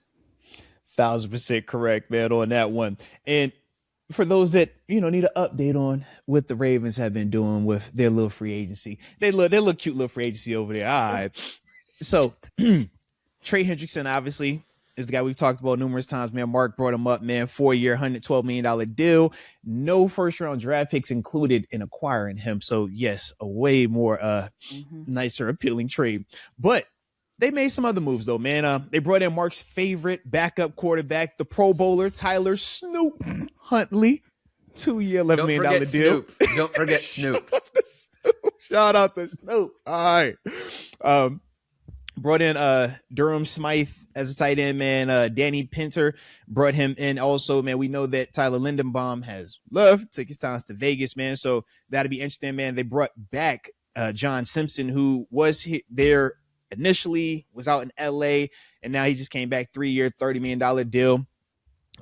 Was able to re-sign Chidobe Awuzie. I probably butchered that name, but with all due respect, baby, we're going to call you Awuzie. I think you hit it. I think I was going to say, I could have had it right. I might have butchered it, but but he signed a 1-year, $5 million deal. And then they also brought in Jalen Hawkins, safety also, man, in terms of free agency. So those are some of their moves. Once again, though, let's start with Mark this time, since you're not wearing orange. All right. Well, hang on. You mentioned my favorite backup quarterback. I think you have that mistaken, Arthur. As much as I love Snoop. This goes back to all the way back to when we were talking about who some of the top free agents are. You know where I'm going with this? I'm scared. Who's the Colts backup? No! Don't do that. Don't do that. Yeah, I'm blanking on the name. I know you're not talking A. Rich. Rippin? I know you're not talking AR. Rippin, thank you. Rippin. Brett Rippey. That's a deep cut for the listeners, for the people who have been with us from the jump this offseason. So yeah, I mean, as much as I love Snoop, the Pro Bowler, Brett Rippin's actually my favorite. You say Brett Rippin, and I look at TaNeisha. I just, God, dog. Shout out to TaNeisha. TaNeisha, thank you. I was trying to pull it up on my phone, and I'm like, I'm having a senior moment. I can't even remember my favorite backup's name. Yeah. Hey, shout out to you, Rippin. Yes. I know you're listening to this somewhere. Shout out to you. Yes. Hey, look, if y'all don't know anything, we know who Brett Rippin is. All right, that's the one name that y'all will all know. Okay, he plays quarterback. Yeah. That's what we do know. Okay? Arthur, what was the question? I'm sorry. I'm so sorry. Their free agent signings, man, in terms of the Ravens. Just our initial thoughts on the man. What did we like about some of the moves and stuff like that, man? Yeah. To me, the Hendrickson thing is the big conversation. I'll say this too, though. Some of the upgrades along the offensive line, specifically at the guard position. Here's the thing, too. It's like we're talking about keeping Lamar healthy, prolonging his career. Same thing with Derrick Henry and his usage. I think the upgrades along the offensive line were necessary for Baltimore. I mean, it's not going to be the flashiest thing. It's not going to be what the title is of this podcast, but it was something that Baltimore needed to do. Beyond that, too, though, we could talk about specific players. I'm very curious to see what Jesse Minter can do, not just as a new head coach, but a first-time head coach as well, now that he takes over in Baltimore. Mm-hmm. Talk to me, the lady in orange. I'm just not really feeling Baltimore at all this offseason. I don't know what I've been stomping the ground for this for a while, and Baltimore fans are like, "Are you kidding?" And I'm like, "No, honestly, tell me 3 moves that they've made that makes you feel good, that makes you feel like, yeah, we did it. We fixed it. We're ready to go." I'm like, did you like losing your center? The one guy that all of you were absolutely obsessed with, that you really loved him. He was the one signing. They were like, okay, whatever we do, we can't lose our center. You lose him. Your defense, I mean, like, yeah, sure, they got better with Hendrickson. Sure, they got better. But what else? Like, I thought their secondary sometimes was suspect. I don't know. Maybe that's why they got rid of Harbaugh. They need a little bit of a reset. I mean, they signed some guys, re-signed some guys. I don't know what their vision is. I can't see it right now. I can't see it. I am of the belief also where when you have somebody like Lamar Jackson, Derrick Henry, your offensive line has to be stout. Like, that has to be like your bread and butter, because your guys need that. And I just don't know that they've done that. And then the opposite side is like, where are their weapons? Who are their receivers? I mean, I don't know. And then I read a report that the guy that they do have that keeps fumbling the football and dropping passes wants like 30, 40 million a year. So I'm just kind of like, I don't know what's going on with the Ravens. Like, good luck to those guys. But yeah, it's looking a little weird. So for them, they're going to have to hit in the draft. And I mean hit in the draft, because some of the things that they're doing right now, I don't understand what is going on. And I'll be honest, if I was in that locker room, I would be like, how did you guys miss so far on Crosby? What happened there? Like, just internally, like in the back of my mind, I would be thinking that, because I would be like, what was that? Like, TaNeisha, send me some of that Yinzer Kool-Aid that you're drinking. I need some. Yeah, no, but I think you bring a lot of great points. I do. Yeah, so that's why too it's hard, because I'm like, I know I'm a Steelers fan. Like, I get it. And usually I look at the Ravens and I'm like, oh my gosh, look at what they're doing. They have so many draft picks. Look what they're doing and look how they're going. And this year I'm kind of like, okay, this will be interesting. But let's see if they hit in the draft. Maybe they will. They usually do. They usually draft well. So maybe that's their plan. Listen, man, we focused on the wrong stuff, man. Don't nobody worry about all that draft with Baltimore. You ain't got to worry about who they signed. What's up with Max, Trey Hendrickson. They did the one thing that they absolutely had to do. They had to bring back Snoop Huntley, man. All right. It starts with him. When you look at Lamar Jackson's MVP seasons, when you look at Lamar Jackson's most productive time in the NFL, he has Snoop Huntley as his backup quarterback. All right. Keep my man happy. All right. Snoop is the man. That was the only signing that needed to happen. Okay. So the fact that Snoop is there, I love everything they did for agency. Okay. That's what we're going to start this thing at. TaNeisha, you know what Arthur just did right there? That was for the culture right there. Come on, man. All right. Did I do that right? You in the building. Okay. You for sure in the building. I like what we at right now. All right. But with Tyler Huntley, though, in all seriousness, though, if you feel like in any space where, yes, Lamar could miss some time, right? Which we have seen at times. And we do know as he is getting older, man, at least you're keeping something that is familiar, right? In terms of style, in terms of not being afraid to play in that Ravens uniform, man, and just, like I said, a familiar face. So I do like that part, because we have seen Lamar miss time, and we do feel that, yes, as he continues to age, if he doesn't adjust that playing style, right? Not saying that you don't run, because we would all agree dual threat still is, the name of the game. That's why we look at Aaron Rodgers like, hey, bro, man, can you get a little bit more of that? Just a little, So we still want to see Lamar do some of that, but you want to be able to protect him also. So I do like the fact that Tyler Huntley does give him that. But to me, man, the John Simpson move, I do like a lot, actually. And not because of the pass, not because of them throwing the ball. I look at that and I say, man, if you want to protect Lamar Jackson, if you want to extend Lamar's career, you have to run this football. They've been doing a good job of that these past 2 seasons, right? But at times it's like they still kind of forget a little bit. John Simpson is a run blocker. That is what he does well. Does it really well. Pass blocking, we'll like our Derek Carmins and Cam Haywards in that matchup, right? But run blocking, he does do that well. So I like that move for them in terms of just, man, does that help Lamar? It does. Does it help him in the way that we traditionally think it should in terms of you dropping back, keeping him upright? I don't think to that degree. But does it help him in the sense of, man, I can hand this ball off and I know that they're going to be able to create some holes, some running lanes? That's the part that I do like about that move. The Trey Hendrickson, I'm still kind of weird on it, because everything what you brought up when we were talking about it from Cincinnati's angle, right? When we said, man, with Trey Hendrickson, great pass rusher, versus the run though, right? What version am I getting in Baltimore? What does that look like? as I sit here surface level, I love the fact that if I'm Baltimore, I don't feel like I have to blitz as much because I do feel like I have a guy that can create pressure and win his one-on-one consistently. And the flip side to that is that should help their secondary out. Definitely. Because now you're not playing with one guy less and you're playing the whole smoke and mirrors. Maybe if they don't know where the blitz is coming from, we can get them this time. You might trick them. It's a lot easier to play that defense on the back end when you just say, man, y'all rush up front. We're going to keep all these dudes back here in coverage. So that's the part with Trey Hendrickson that, yeah, I do think is a benefit. And then obviously them punks being able to keep 2 first-round draft picks on top of it. Yeah. Knowing that they did, it's one, and I think it's the thing. Like, if we would have never known about a trade happening and we just saw, oh, you signed Trey Hendrickson, we're looking at that like, okay, cool, man, dope move. It is what it is. But knowing that we had them without 2 first-round draft picks, and then they was able to just, all right, we're going to renege on that one and come back with this. It's like, Arthur, I can help you out a little bit here. Yeah. And I say this with respect for someone who's a future Hall of Fame player. At what point are the wheels just going to fall off with Derrick Henry? I mean, he's 32 years old. High usage.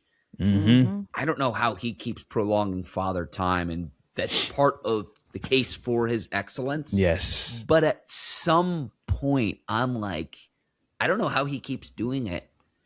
And at some point, that production is going to fall off. I'm not going to say, oh, it's definitely going to be 2026. You heard it Have here we first. not already started to see a little bit of a chink in the armor? A little bit. Last year, that when TaNeisha brought up fumbling, I fumbles. thought she was about to talk in the backfield. I didn't know she was talking about the catcher, you know? Yeah. But we saw that pop up multiple times last year in reference to Derrick Henry. So, yeah. Yeah. Yeah, I don't know. I mean, yeah. It's hard to... So the Ravens have 11 picks in the draft this year. Number 14 is where they pick.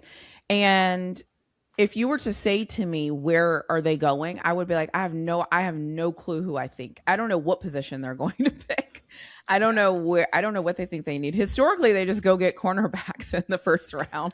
And I don't, that's a whole different thing. But yeah, I don't know. With the Ravens, it's interesting because they do have a history of winning. They do have a history of figuring things out. They do have a history of all the things.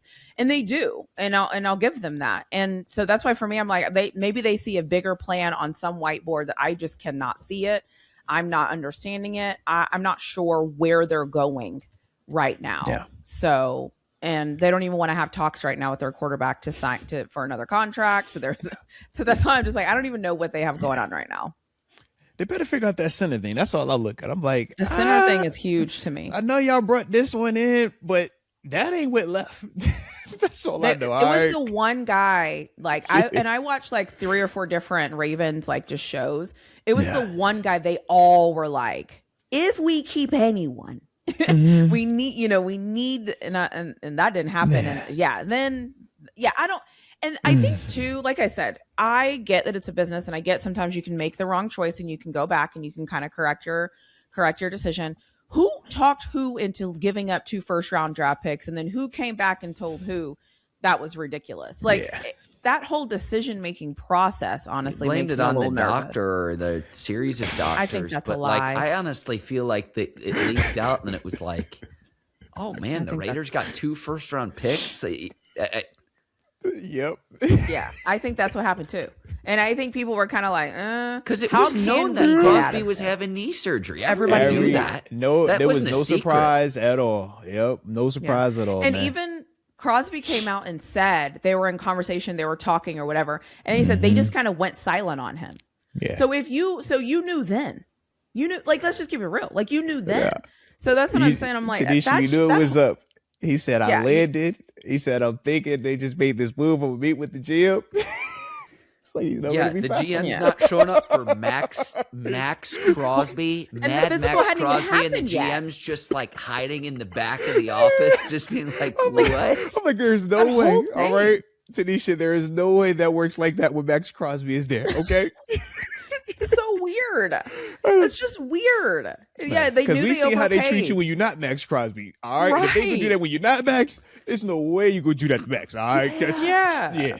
So that's why I'm like, the field's physical. Y'all had already made your mind up. He didn't even get to land before you started ghosting the man. Seriously. So anyways, that will always just be weird to me. So I don't know what that was, but anyway. Hey, shout out to the Ratbirds being the Ratbirds. You know I'm ready to talk about the Browns. Why wouldn't I want to talk about the Browns?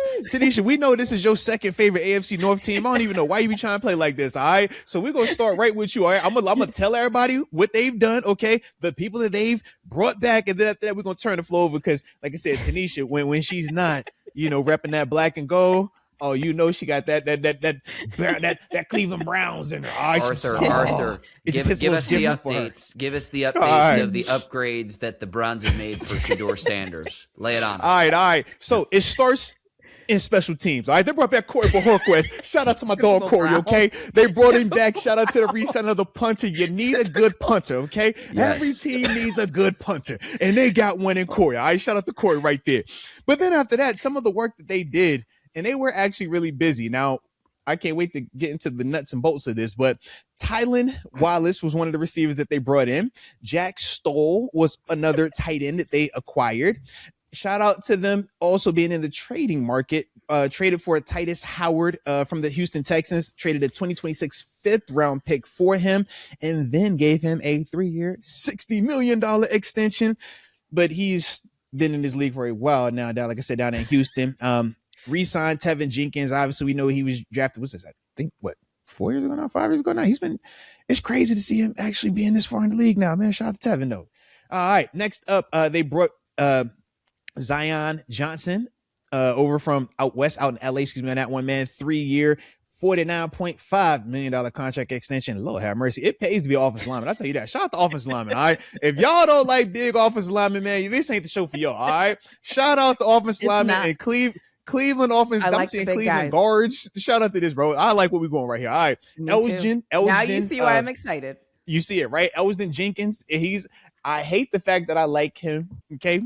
But I've been a fan of him since Green Bay when he was playing tackle. Before he started playing center and like some guard too. All right. But brought him over 2-year, $24 million deal as well. Now they trying to tap into my bloodlines, man. Bringing in AJ Epinesa over from Buffalo on a 1-year deal. Don't want to like it, so I'm not going to talk about it right now. They also acquired Julian Akwara, or re-signed him, excuse me, on that one. Then they also brought in Khalil Davis, man, on a 1-year, $3 million deal, and Sam Kamara also re-signed. And then the last, notable free agent move was in response to Devin Bush leaving. They signed Quincy Williams, 2-year, $13 million deal over from the Jets as well. So, TaNeisha, talk to me, man. We got a lot of big offensive linemen in here. All right. We got some skill players in here. We even got a punter in here as well. Okay. The Browns. They are, shout out to them for trying to get their offensive line together, because that is one. It was a mess. Their offensive line last year was a mess. So shout out to them for trying to get their offensive line together. I would say for Shedeur Sanders, but to be honest, Deshaun Watson is making way too much money to not play for this team. So unless they're going to cut him and just say, forget it, no, you're not with us anymore, we're cutting you, and they're just going to pay him to not play, this offensive line they're trying to build is going to be for him, actually, which is kind of crazy because no one even talks about Deshaun Watson anymore. But what is he making? $50 million this year? Whatever his contract is. Guaranteed money. Whatever that contract is. Yep.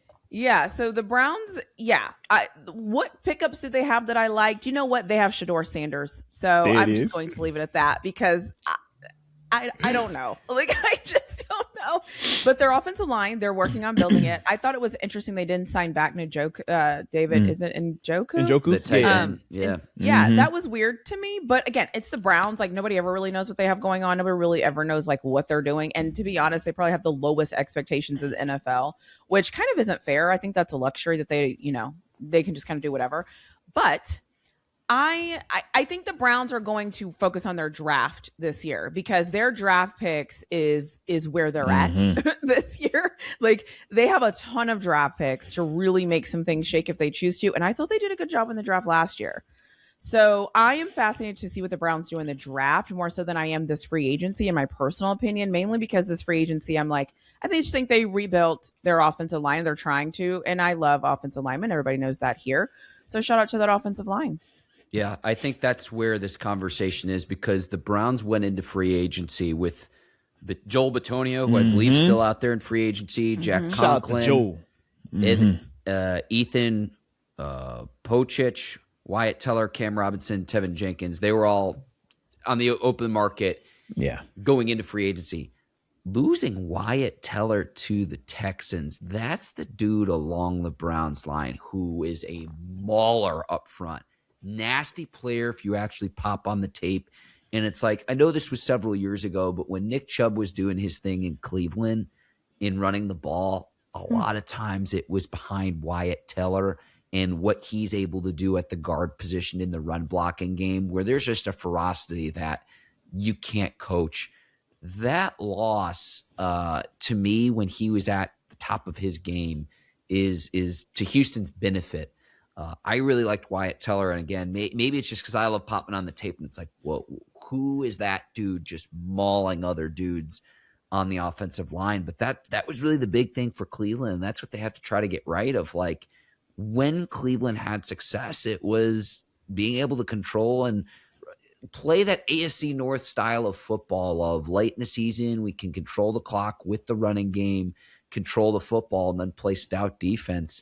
I think that the Browns actually have a decent defense, but when you get stuck out on the field because offensively you can't do anything, that's where a lot of the problems that Cleveland had this last year. I will say this, though, about Cleveland as well. A lot of young players got a lot of valuable playing time. What that looks like in 2026 with Todd Monken is still a huge question mark. Not a ton of expectations going into this year for Cleveland. But again, to me, the big thing with the Browns is one more year of Watson on the books. And then to me, the deck fully restacks next offseason. So what are the things that you can do to improve your team, not just for 2026, but to develop young players? Because once Watson's off the books, that helps open up a lot of things of potentially where this franchise could go. Yeah, you're absolutely right. And shout out to both of y'all too, man. Obviously, Mark, you kind of pointing to where, this could be the final, get it off the books. And for TaNeisha, you identified again, man, Deshaun is making a lot of money. I don't anticipate them cutting that. And that's a lot of money to just be sitting on the bench to allow Shador or Dylan Gabriel or whoever to play. So I do anticipate if Deshaun Watson is healthy, him being out there. My hope is that he still looks like Cleveland Deshaun Watson and has not figured out how to ever get back to what once was. Regardless if it was the injuries, the allegations, whatever. Yeah. It's like, man, just while you're in Cleveland, you need to keep looking like the Cleveland Deshaun Watson that we've all grown accustomed to. Now, I like where they went. Now, we will see the execution of it. We will see if it actually produces. But I do like the fact that, man, for them, I want to protect my quarterback. I want to make sure that I got that part secure until I figure it out. Let me at least get that. Tytus Howard is a dude that is a highly competent starter in this league, has done it for a while, and I like stability. I like proven. I like that piece. Now, could you have maybe went a different direction? Sure. But as a whole, if that's who you ended up with, I think that that's a good piece to have for you. Tevin Jenkins, re-signing him. Familiarity, continuity. We know what offensive line is sometimes less about individual talent and more about, man, keeping the group together and letting them grow, letting them become more cohesive. So anytime you're able to re-sign, keep stuff that's already been here, homegrown. And I feel old because I was like, I literally remember we were talking about Tevin Jenkins when he was coming out. And it was like, yo, do you play him at right? Do you play him at left? Man, he's a mauler, but he's not the most disciplined dude. And I was like, yo, you re-signed him. Holy smokes, man. But I like that for them. Zion Johnson, man, he's coming up from the Chargers. What do we know about the Chargers? Man, at least prior to their injuries at tackles, right, their O-line was decent. When the injuries started happening, it was like, oh, all right. Then it went to just doo-doo. Okay, we respectful about it. It was not the nicest. But I do like, once again, man, them saying to themselves, man, we're going to make sure that if this is our quarterback in terms of Deshaun Watson, he has the pieces in front of him to protect him, to at least keep him upright, at least on paper. Elgin Jenkins is another guy. not young talent. This is proven veteran dudes, man, in terms of Elston and Titus specifically. These are guys that have shown flexibility, but more importantly, availability. And I think that is also important. AJ Epinesa, I do like that move also, just because if we're talking about their defense having to be out there a little bit longer, right? Because we know offensively, even if Deshaun Watson comes back, that quarterback play has not looked anywhere near like it's needed to.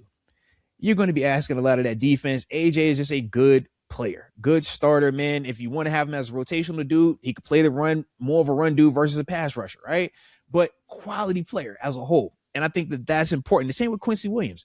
You didn't want to pay Devin Bush, right? Devin got, what we said, was it 2 for 30 or something crazy, right? Or whatever big he got to Chicago. go. Big deal. Yeah, big deal with Chicago, right? Well, hey, man, you might not feel it's that big of a drop off between Devin Bush and Quincy Williams. All right, some people might say that. Okay, that okay. So in that space, it's like, okay, did you save a little bit right here? So those are some of the things that I do like about Cleveland, but I feel like with Cleveland, man, it really just boils back down to what version of quarterback are you getting? Because if it's going to be Deshaun Watson that's been in Cleveland, none of this is going to matter. Yeah, it's not, because that's not going to be good enough. But if it's a Deshaun Watson at any point in time, what you say? Have we played Deshaun Watson? Has he played against the Steelers? Once. I think maybe one time. I'll look that up. The Devin Bush contract was 3 years, $30 million with the Bears, 21 mil guaranteed. Oh yeah, I forgot he left. Mm-hmm. Yeah. I'll look up Deshaun Watson's game log now. Give me a second. The Browns are, like I said, though, if I came back like I've ever coached before, if I was able to coach or be a GM of a team, the Browns would be the team that I would pick, because although it looks like a hodgepodge, the Browns would be the team that I would pick, because it looks like a hodgepodge of crap right now. So very low risk. Nobody expects anything from them. And if Deshaun Watson plays halfway decent, that defense might carry them. And if he doesn't play halfway decent, he's gone anyway. And now you free up more cap space. I don't know. There's just so many things that they're doing right now where I'm like, I want to laugh at them. But then if some things hit, because I thought Mason Graham had a decent rookie season. I think he looked decent out there. Even Isaiah Bond getting to the spot and just wanting to get to the spot and do that lets me know that he's focused on playing that position. And so this year he's going to look a little bit more fluid. I like the quarterback what young position. guys are doing. They played Watson in the regular season finale in 2023. Mm-hmm. They played them again in January of 2023. The regular season finale of the 22 season. Then in week 2 of the 2023 season, they played Watson. So twice. So we haven't played him twice. So we didn't play him in 2024 or 2025? Wow. No. That's kind of crazy. When you that is crazy. But he's been hurt a lot. He's been hurt a lot. That is crazy. Now that he's had he had the Joe Burrow injuries, though. When you talk about Achilles, like, bro, that's not you don't come back from that right away. TaNeisha, we said with Rodgers, it took him 2 years to look good. For me, if I was a quarterback as well coming into the draft, and next year's class is going to be historic, we all know this. If I am a young prospect quarterback in either the Jets or the Browns have the top overall pick and they need a quarterback, I pull an Eli Manning, a John Elway, and especially in the NIL era where it's like, I'm being serious about this. I'm surprised we don't see this more frequently in the NFL. Cleveland and the Jets, I'm not going to those organizations. Straight up. So Mark, I just think not everybody has that pull. But not about the pull. I don't care. What message are you? I'm just thinking. Don't care. I'm just saying. So Mark, I look at it like this, right? So Mark, I love your passion for that, and I'm sure for every Eli out there, man, salute the Elis, right? But there are some people that look at that as like, yo, that's soft. You can't win, and that's cool. That's cool. Trust me, that's cool, man. Hey, look, Mark, you know I ain't tripping on that, baby, at all. But when we just talk about the guys that are doing it, right, the ones that go out there and put the armor on and go out there, and it's like, yeah, when we look around, there's a reason why people look at Kevin Durant a little bit differently than how they look at Steph Curry, right? It's a reason why. So you can take that approach, and it's cool. But think about even how people look at LeBron because he went to Miami and it was a D Wade and Chris Bosh joined him, right? It's like, I get it. I promise you, I get it. But amongst them competitors, that looks a little fishy. It looks a little like you running from it.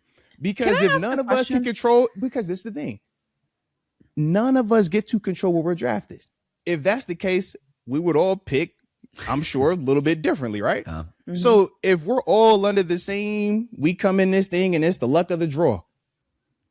But now you want to come over here and talk about, no, I ain't going here. No. But you win wherever you go, and you're going to still be talking about how you the nicest out. You should be viewed as one of the all-time greats, this and that. And we over here looking at you like, hey, bro, you kind of handpicked your situation because you didn't want to go over there. You kind of ran from that smoke. I'm just letting you know, as the competitors, bro, it's going to be looked at differently. So I'm with you, though, because this goes back to, heck, when we started with the Trey Hendrickson convo, right? Does every player play the game to win, or do you play the game to put yourself in the best situation so you can look the best? You can still make a lot of money if you play there.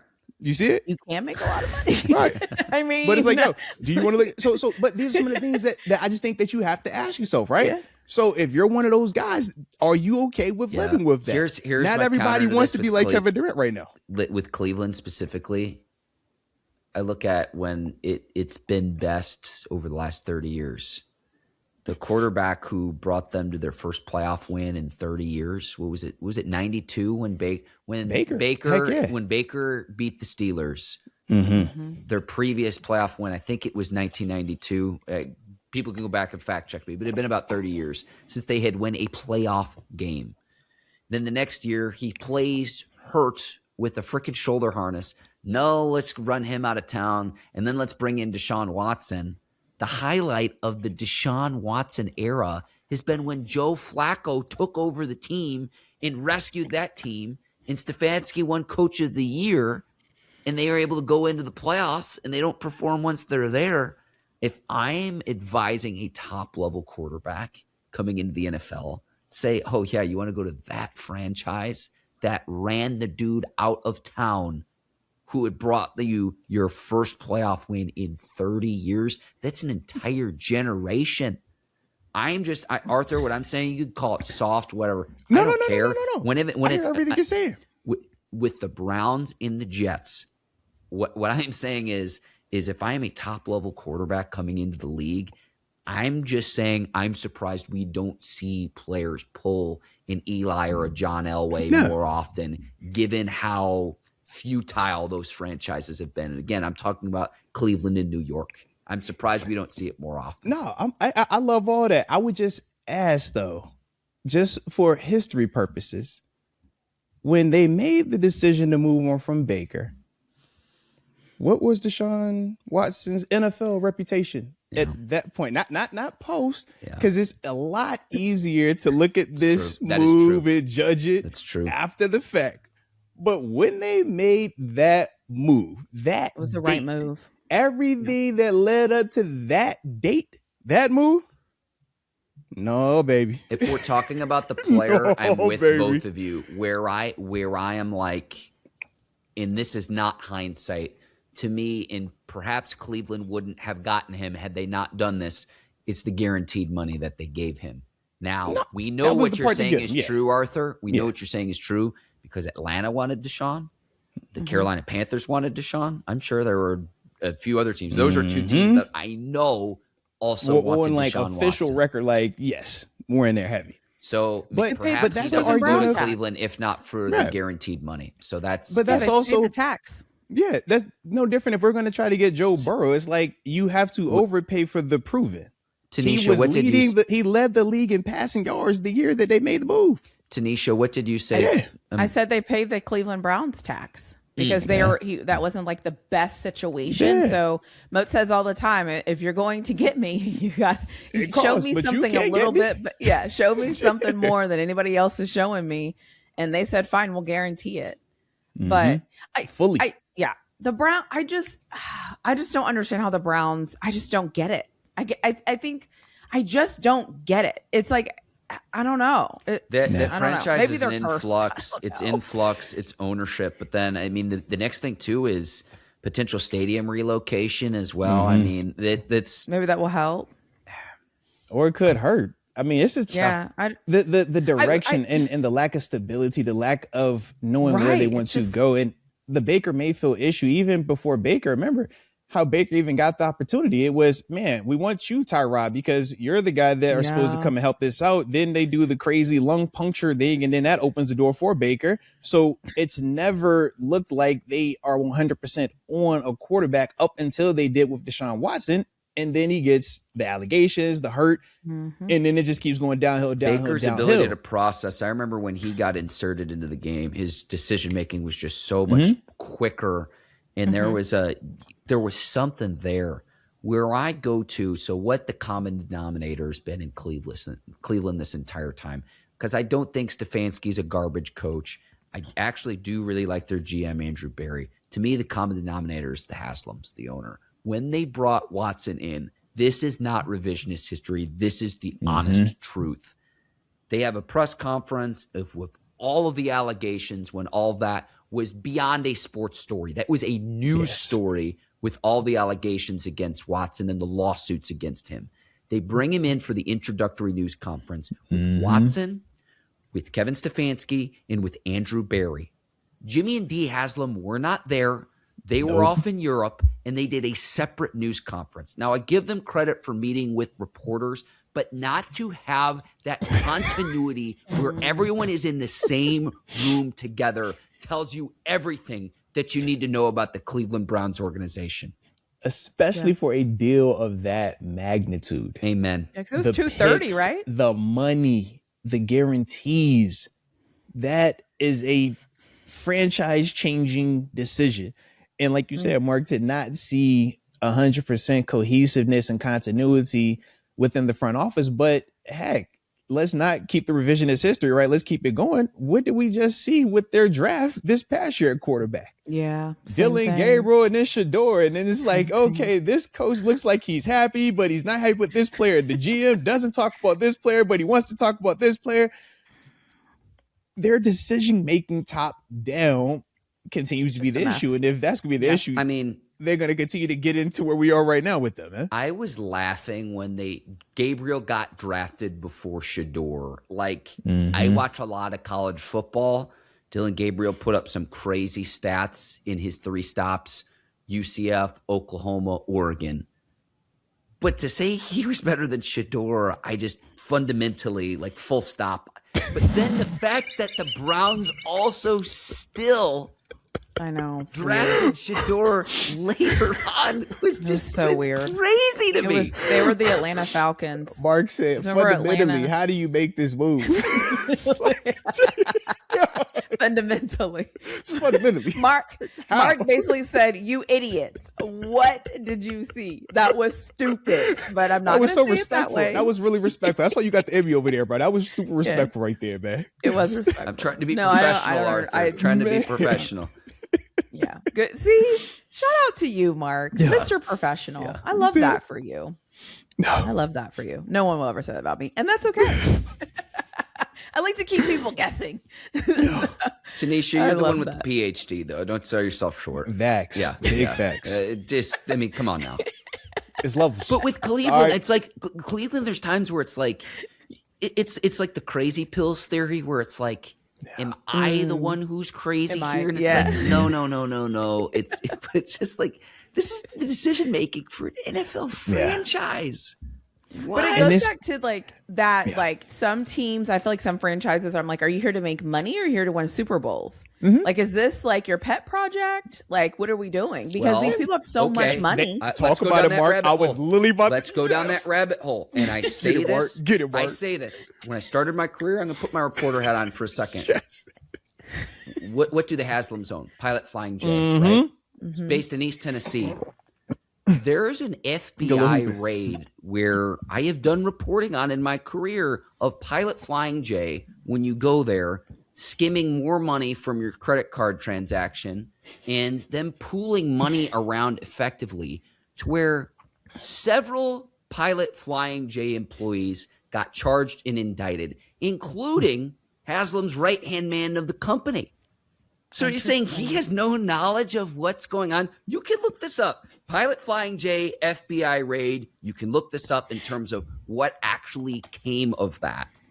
Okay. So the Haslams owning the Cleveland Browns, like, go to East Tennessee. Haslam's brother used to be the governor of the state. If you go to the University of Tennessee, you see everything is named after the Haslam family.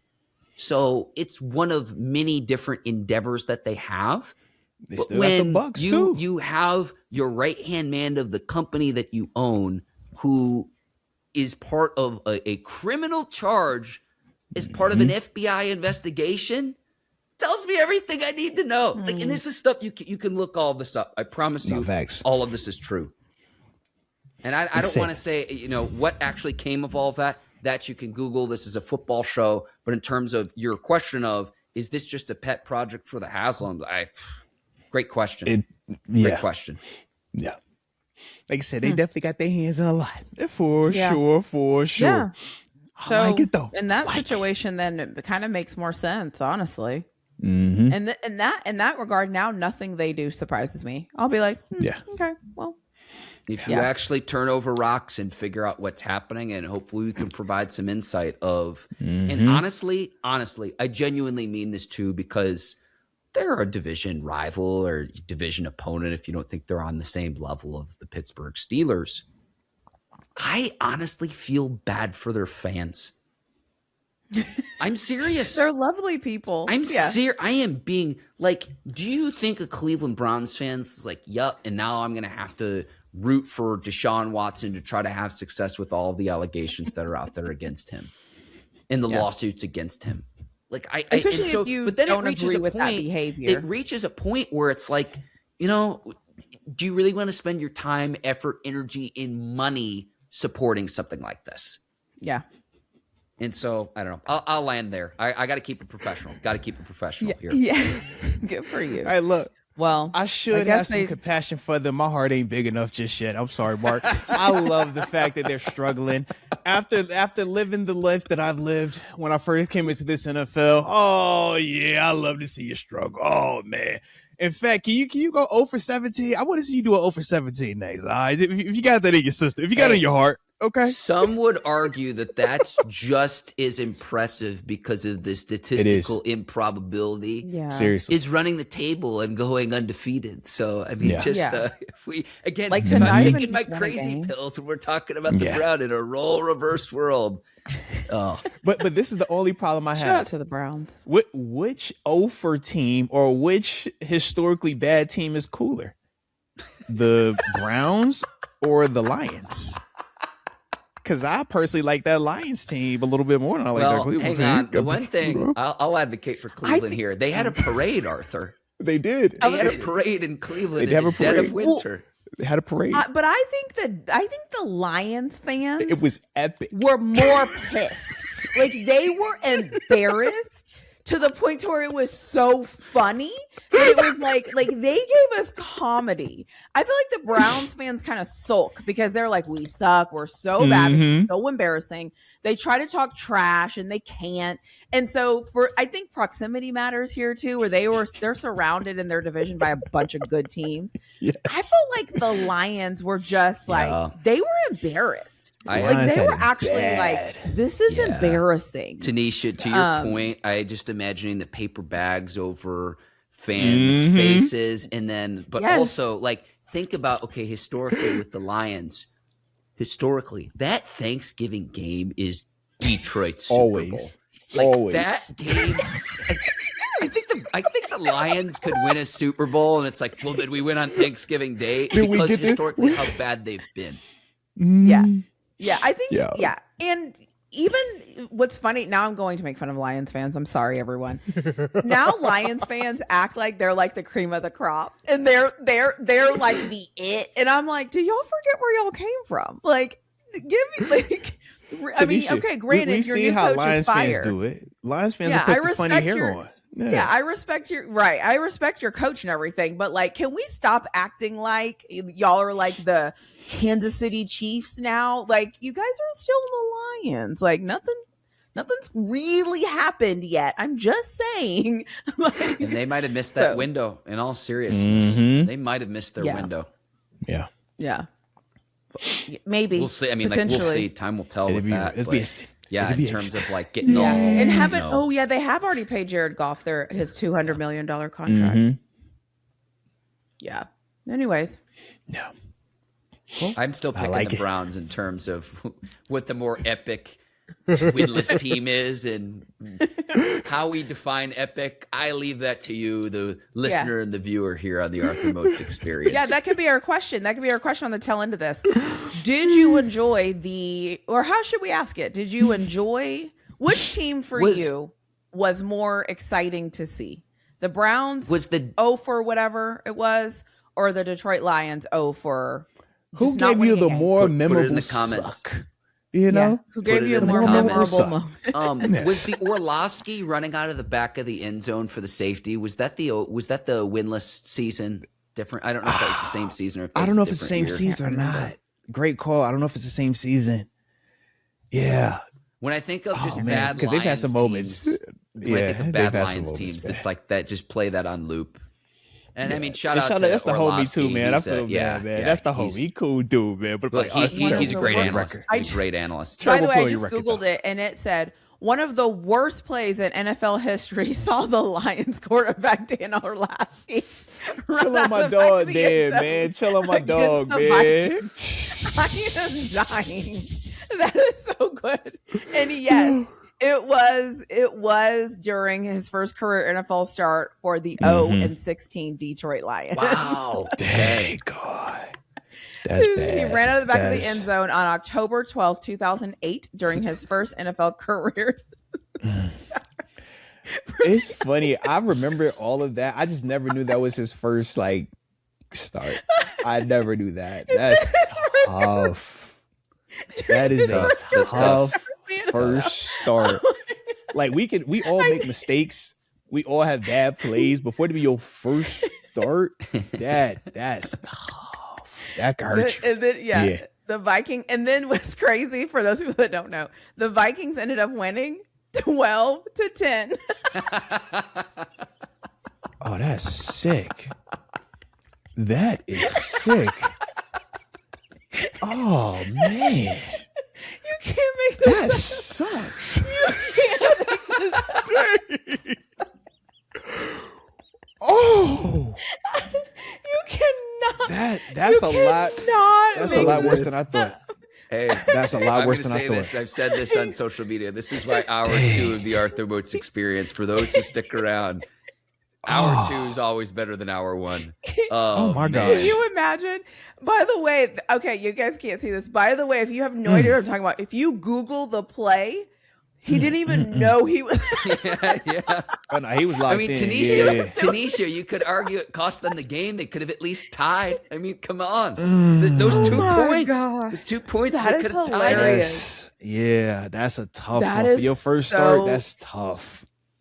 Dang. Wow. It's considered one of the most, famously, the result, a safety that directly caused the Lions to lose by 2 points. Yeah. This is hilarious. Yeah, that's bad. So yes, Mark, it was in the same year.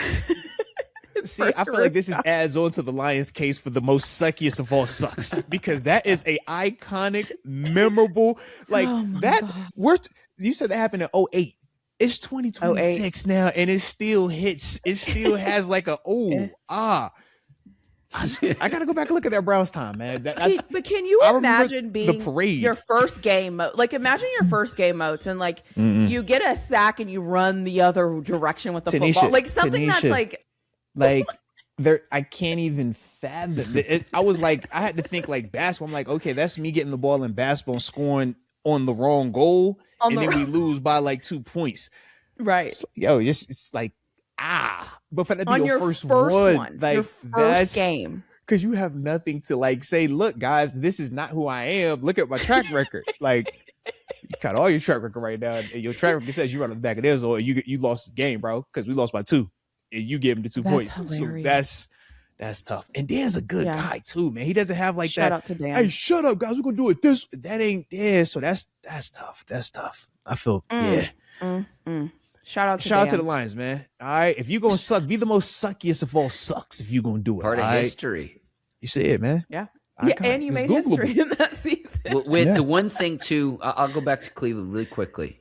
The fact that whole debacle was on Hard Knocks as well. Oh my god! Yes. The behind the scenes cameras of just. What's my man Kitchens? My man, the big body coach, man. He was talking. Oh, yes. Yes, dude. Yes. Oh, what a mess. That is so fun. You know how bad you have to be to not win a single game?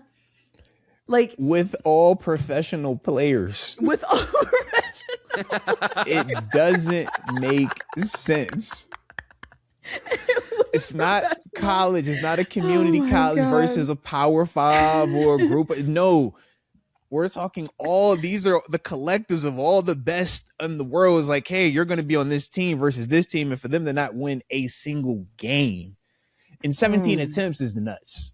Yeah, is that? But college, yeah. I mean, Arthur, to your point, I know you're like we're joking, we're like, oh, well, they're pros.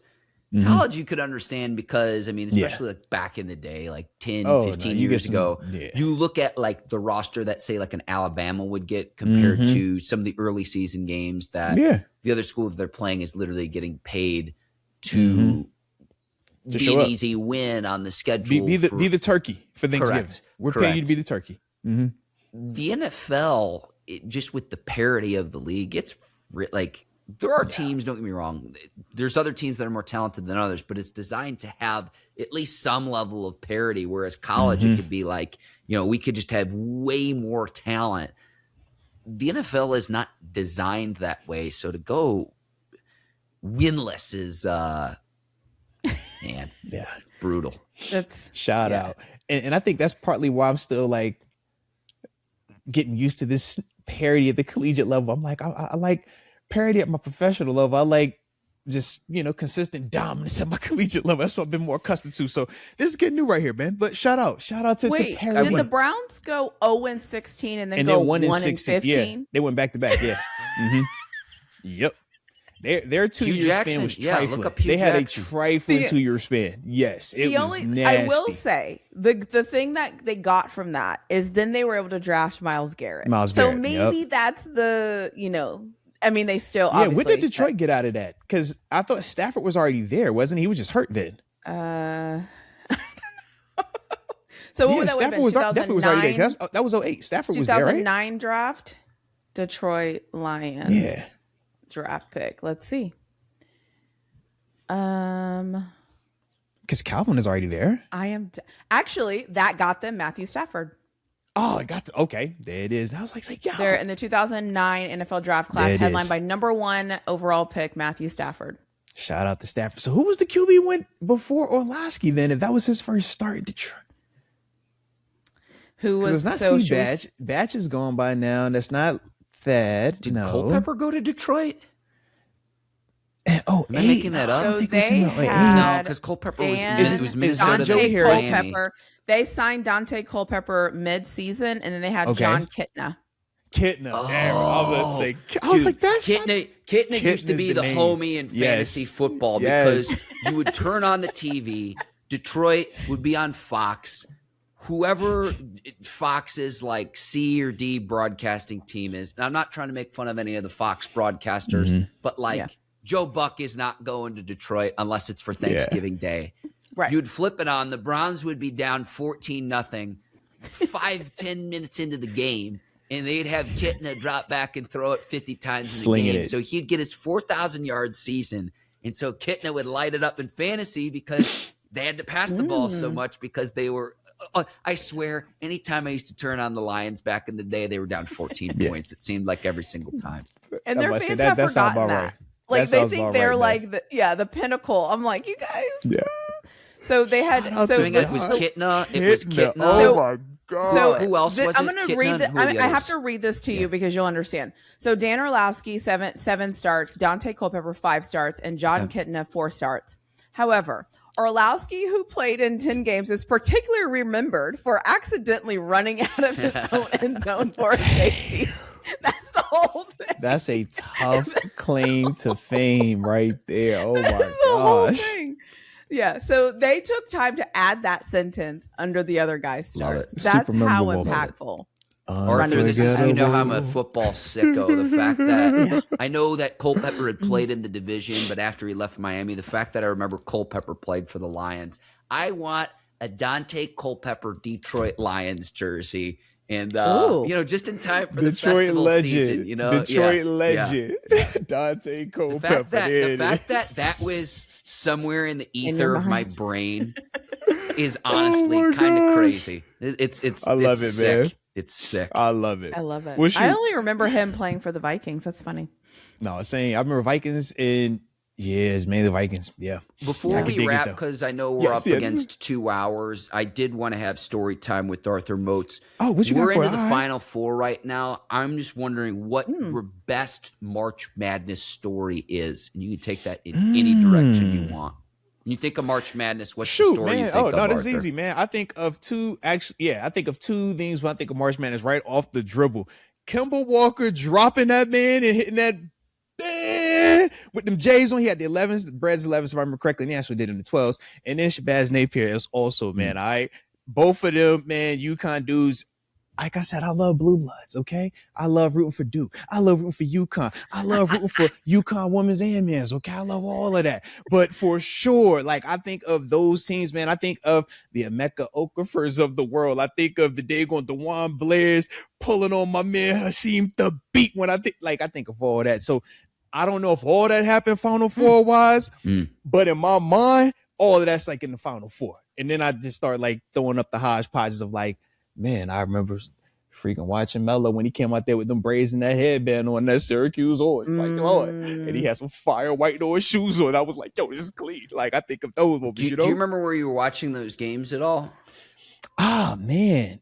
So this is college / I know what the Melo time frame. That's high school. So some of this stuff, I'm literally with baby brother at the Casa watching these games, low-key recording someone on the VHS.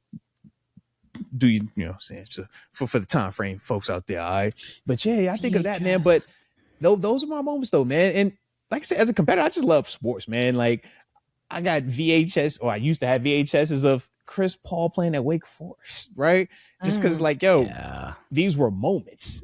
Must-see TV moments. The first time I saw Darren Williams playing, right? When you were watching Devin Harris at Wisconsin, when Steph Curry was cooking at Davis, it's like, bro, like, these are the ones who's got like grown up watching. Like, this is like peak my time, man. So yeah, man, I think of like a lot of those moments, man. But a lot of that stemmed from, like I said, me and baby bro, man. Shout out to my little brother. All right, he's the diehard Texans fan also. Okay, so that's why when you hear me talking about Titus Howard and company, and even the Deshaun Watson trade is like, oh no, I know how they was talking in Houston about these folk now. Right? They like these dudes down there now. Okay, they swap on some of these dudes. Okay, so yeah, but that's how I thought of like I said, my March Madness stuff, man. But you know, I'm a little upset right now, though. I told Mark on the front end of this thing before we started the show because Duke lost. And they lost in the nasty buzzer beater fashion today. And I can tell you exactly where I was at today, Mark, when I was doing this one. I was at the dinner table, Mark, okay? We was having dinner, okay? And everything was good. And I had the game on because I like to sit as a family and eat dinner. Now, my problem is this, Mark. I'm a dad, okay? And when you're a dad to a boy specifically, a sports son, he likes to talk. He likes to have a lot of fun while the game's going on. So Duke's winning. I'm feeling good. Everybody understands, man, don't talk bad about Duke while the game is on because dad likes Duke. Well, what does little brother do? Or not little brother, what does little son do? Hey, dad, I know the game going on, but you know what'd be cool? You know how Duke is winning? What if they started to lose, dad? Hey, dad, you know what'd be cool? I know right now they up 2, but no, they're up 3 right now. But dad, what if they foul somebody, a guy hits a free throw, something happens and they hit a 3 to win it? Dad, wouldn't that be cool? And I'm like, yo, why are you acting weird? It's like 30 seconds on the clock, mind you, right? Now, people that saw the ending, you'll see exactly where I'm going with this thing. So we're sitting here and it's like, oh yeah, son, like, I'm not going to entertain you jinxing this because I don't even want to entertain it, because once I entertain it, then it can happen. And if it happens, now I'm going to be upset when it actually does happen. And then 29 seconds goes off the clock. And of course, I see a missed field goal or missed free throw, then a made free throw. I see a stop. I see a turnover. And then I see a freaking logo 3. And I want to throw my phone. Okay, Mark, I want to throw it. And my son is sitting there with the most joy because he's like, oh my God, it actually happened like how I said it. And in my mind, I'm like, I know I shouldn't want to choke you like Homer does Bart, but like I really just want to just like Homer does Bart, because you literally, I cannot make it up, Mark. Verbatim, he's throwing it out just haphazardly, and it actually happened. So that's like, I even told you before we got on, because Mark was happy. Mark was like, "Yo, man, I want Duke to lose so I get free time," and we got on. I'm like, "Yo, Mark, I just want to let you know, like, I'm not really happy right now." It's your free time. I literally told him, Mark, I literally said before, I was like, "Yo, bro, I ain't even feeling this right now." It's Duke had a great team this year, and I'm gonna be honest with both of you. Like, the narrative's gonna be, well, Shire can't win in the big game, their head coach, and it's like, dude's not even 40 yet. He's gonna be fine. Duke's gonna be fine. They'll reload. They'll have another loaded class coming in, so it's like they'll be all right. But the finish today's against UConn in the Elite Eight for spot in the Final Four is going to go down all time. It's going to be an all-time moment. I loved every second of it. It was terrible. When I saw the UConn coach hyping up the crowd when it was like 4 minutes, I think, and 7 seconds left when they called their timeout, I was like, they're locked in. Oh, Hurley's a loon. I was like, he is so locked in.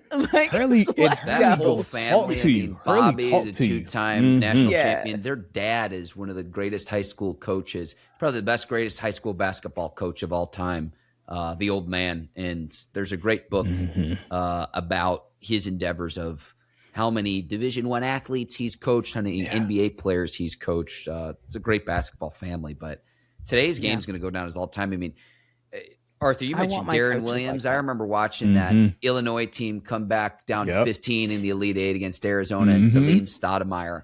I remember. Okay, let's go. Yeah, that game was crazy because I remember watching it, and the comeback was just insane. Illinois would end up going on to the national title game, lost to Carolina that year. There were people who called in to Sports Radio 670 The Score, which is what I listened to growing up as a kid, that called in, and remember, this is pre-social media, that thought the Illini had lost, calling to vent about what they thought was a loss, and it was like, no. Illinois ended up coming back to win the game. We were talking about Darren Williams, Luther Head, D. Brown. James Augustine was on that team too. It was just such a fun team. When I was in college, the team that I remember as well was the 2013 Florida Gulf Coast team that throwing them alley-oops. Dunk City, baby. And upsetting Georgetown. And it was like, we're this little no-name school in Florida where there are high school gyms that are bigger, but we're just going to tomahawk dunk and alley-oop dunk on you, and there ain't anything you could do about it. That was such a fun team to watch too, but today's game is going to go down where we look back on that in history, where it's like, I remember watching that game and the comeback that UConn had to upset Duke in the Elite Eight. All time today. Seriously, all time. And that's not me being a prisoner of the moment. It was terrible. The was terrible. finish was just an I'm going to keep saying finish. it was terrible, Mark. I hated every second of it, okay? In fact, the last 30 seconds of the game, burn it. Okay, I hate everything about it. TaNeisha, what about you though? I want to hear. Do you have a favorite NCAA? But in terms of a favorite NCAA memory, moment? Yeah. Not really. I always feel bad for the losers though when it comes to I'm that person because they're like, I'm like, oh, that might be his last time ever playing basketball. I start to feel bad for them. Yeah. But no, I don't have any moment where I when you ask that question, nothing really popped up to me. I just enjoy watching people compete. I like watching hard work, effort, the sweat, the doubt, the insecurities, all the moment, everything that is sports. I've just signed me up for all of that. I mean, that's why I watch freaking NASCAR. I don't know the rules. I don't know what's going on, but I know when somebody wins, and I know when they do their press conferences, and I watch UFC and I watch boxing for that reason. I want to see people compete. That is super fun for me. I like working hard. So I like seeing other people do that. But yeah, nothing really stands out to me. Because I'm not really a March Madness girl either though. Don't get me wrong, I'll watch it, but I won't rearrange my life to make sure I watch every game. Yeah. Football, I'm watching every game.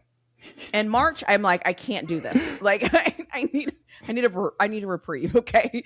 So yeah, I just like watching teams compete. So I like it. Mark, what about you then, man? What's your, before we get up out this thing, man, what's your favorite March Madness memory, man? The Illinois comeback, because there's the team I rooted for growing up.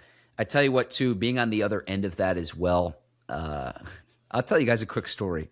My freshman year at the University of Missouri, Mizzou was a 2 seed, and we were pumped because at one point Missouri was ranked the number 2 team in the country. And so win the Big 12 tournament, final year of the Big 12 before going to the SEC. And I was writing for my student newspaper at the time.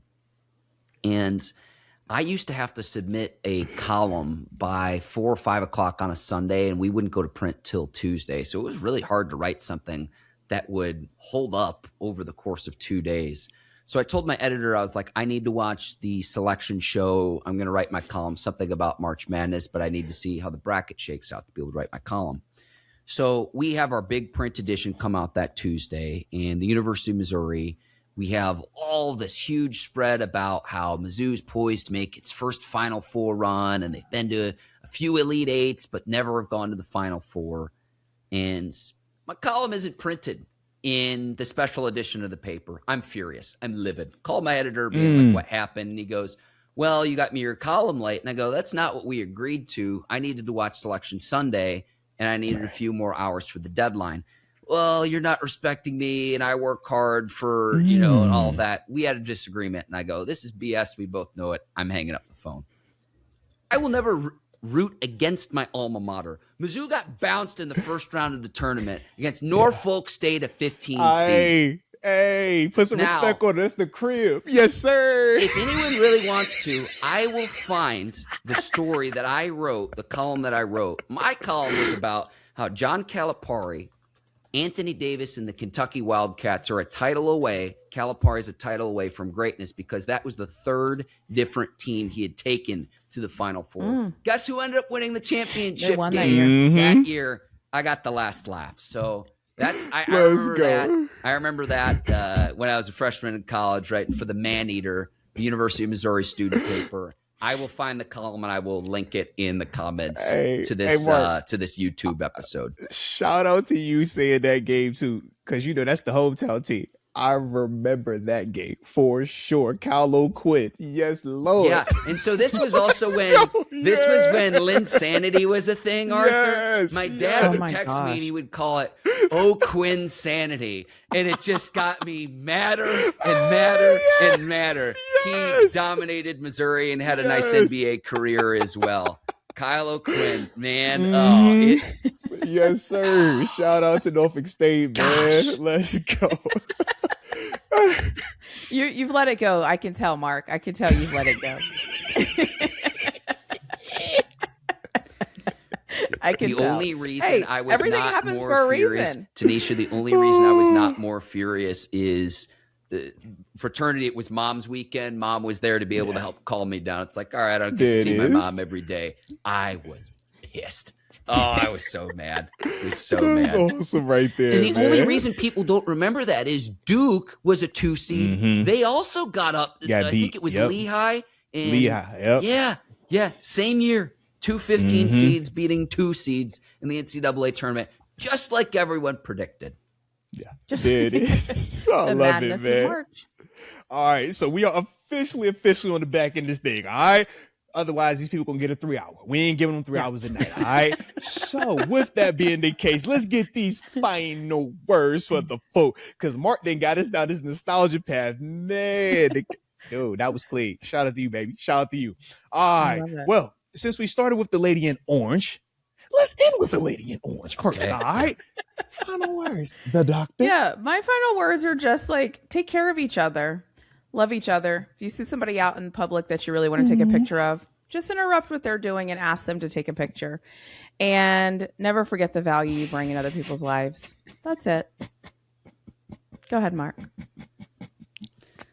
What I would say is happy Easter to everybody, because I know that we're going to be recording after that. So by the time we record next, wish everyone a great, happy holiday season. Springtime is here. And then post-Easter, we are locking in because there's a thing called the NFL draft that's at the end of April that we're gearing up for here. So want to wish everyone a happy holiday season.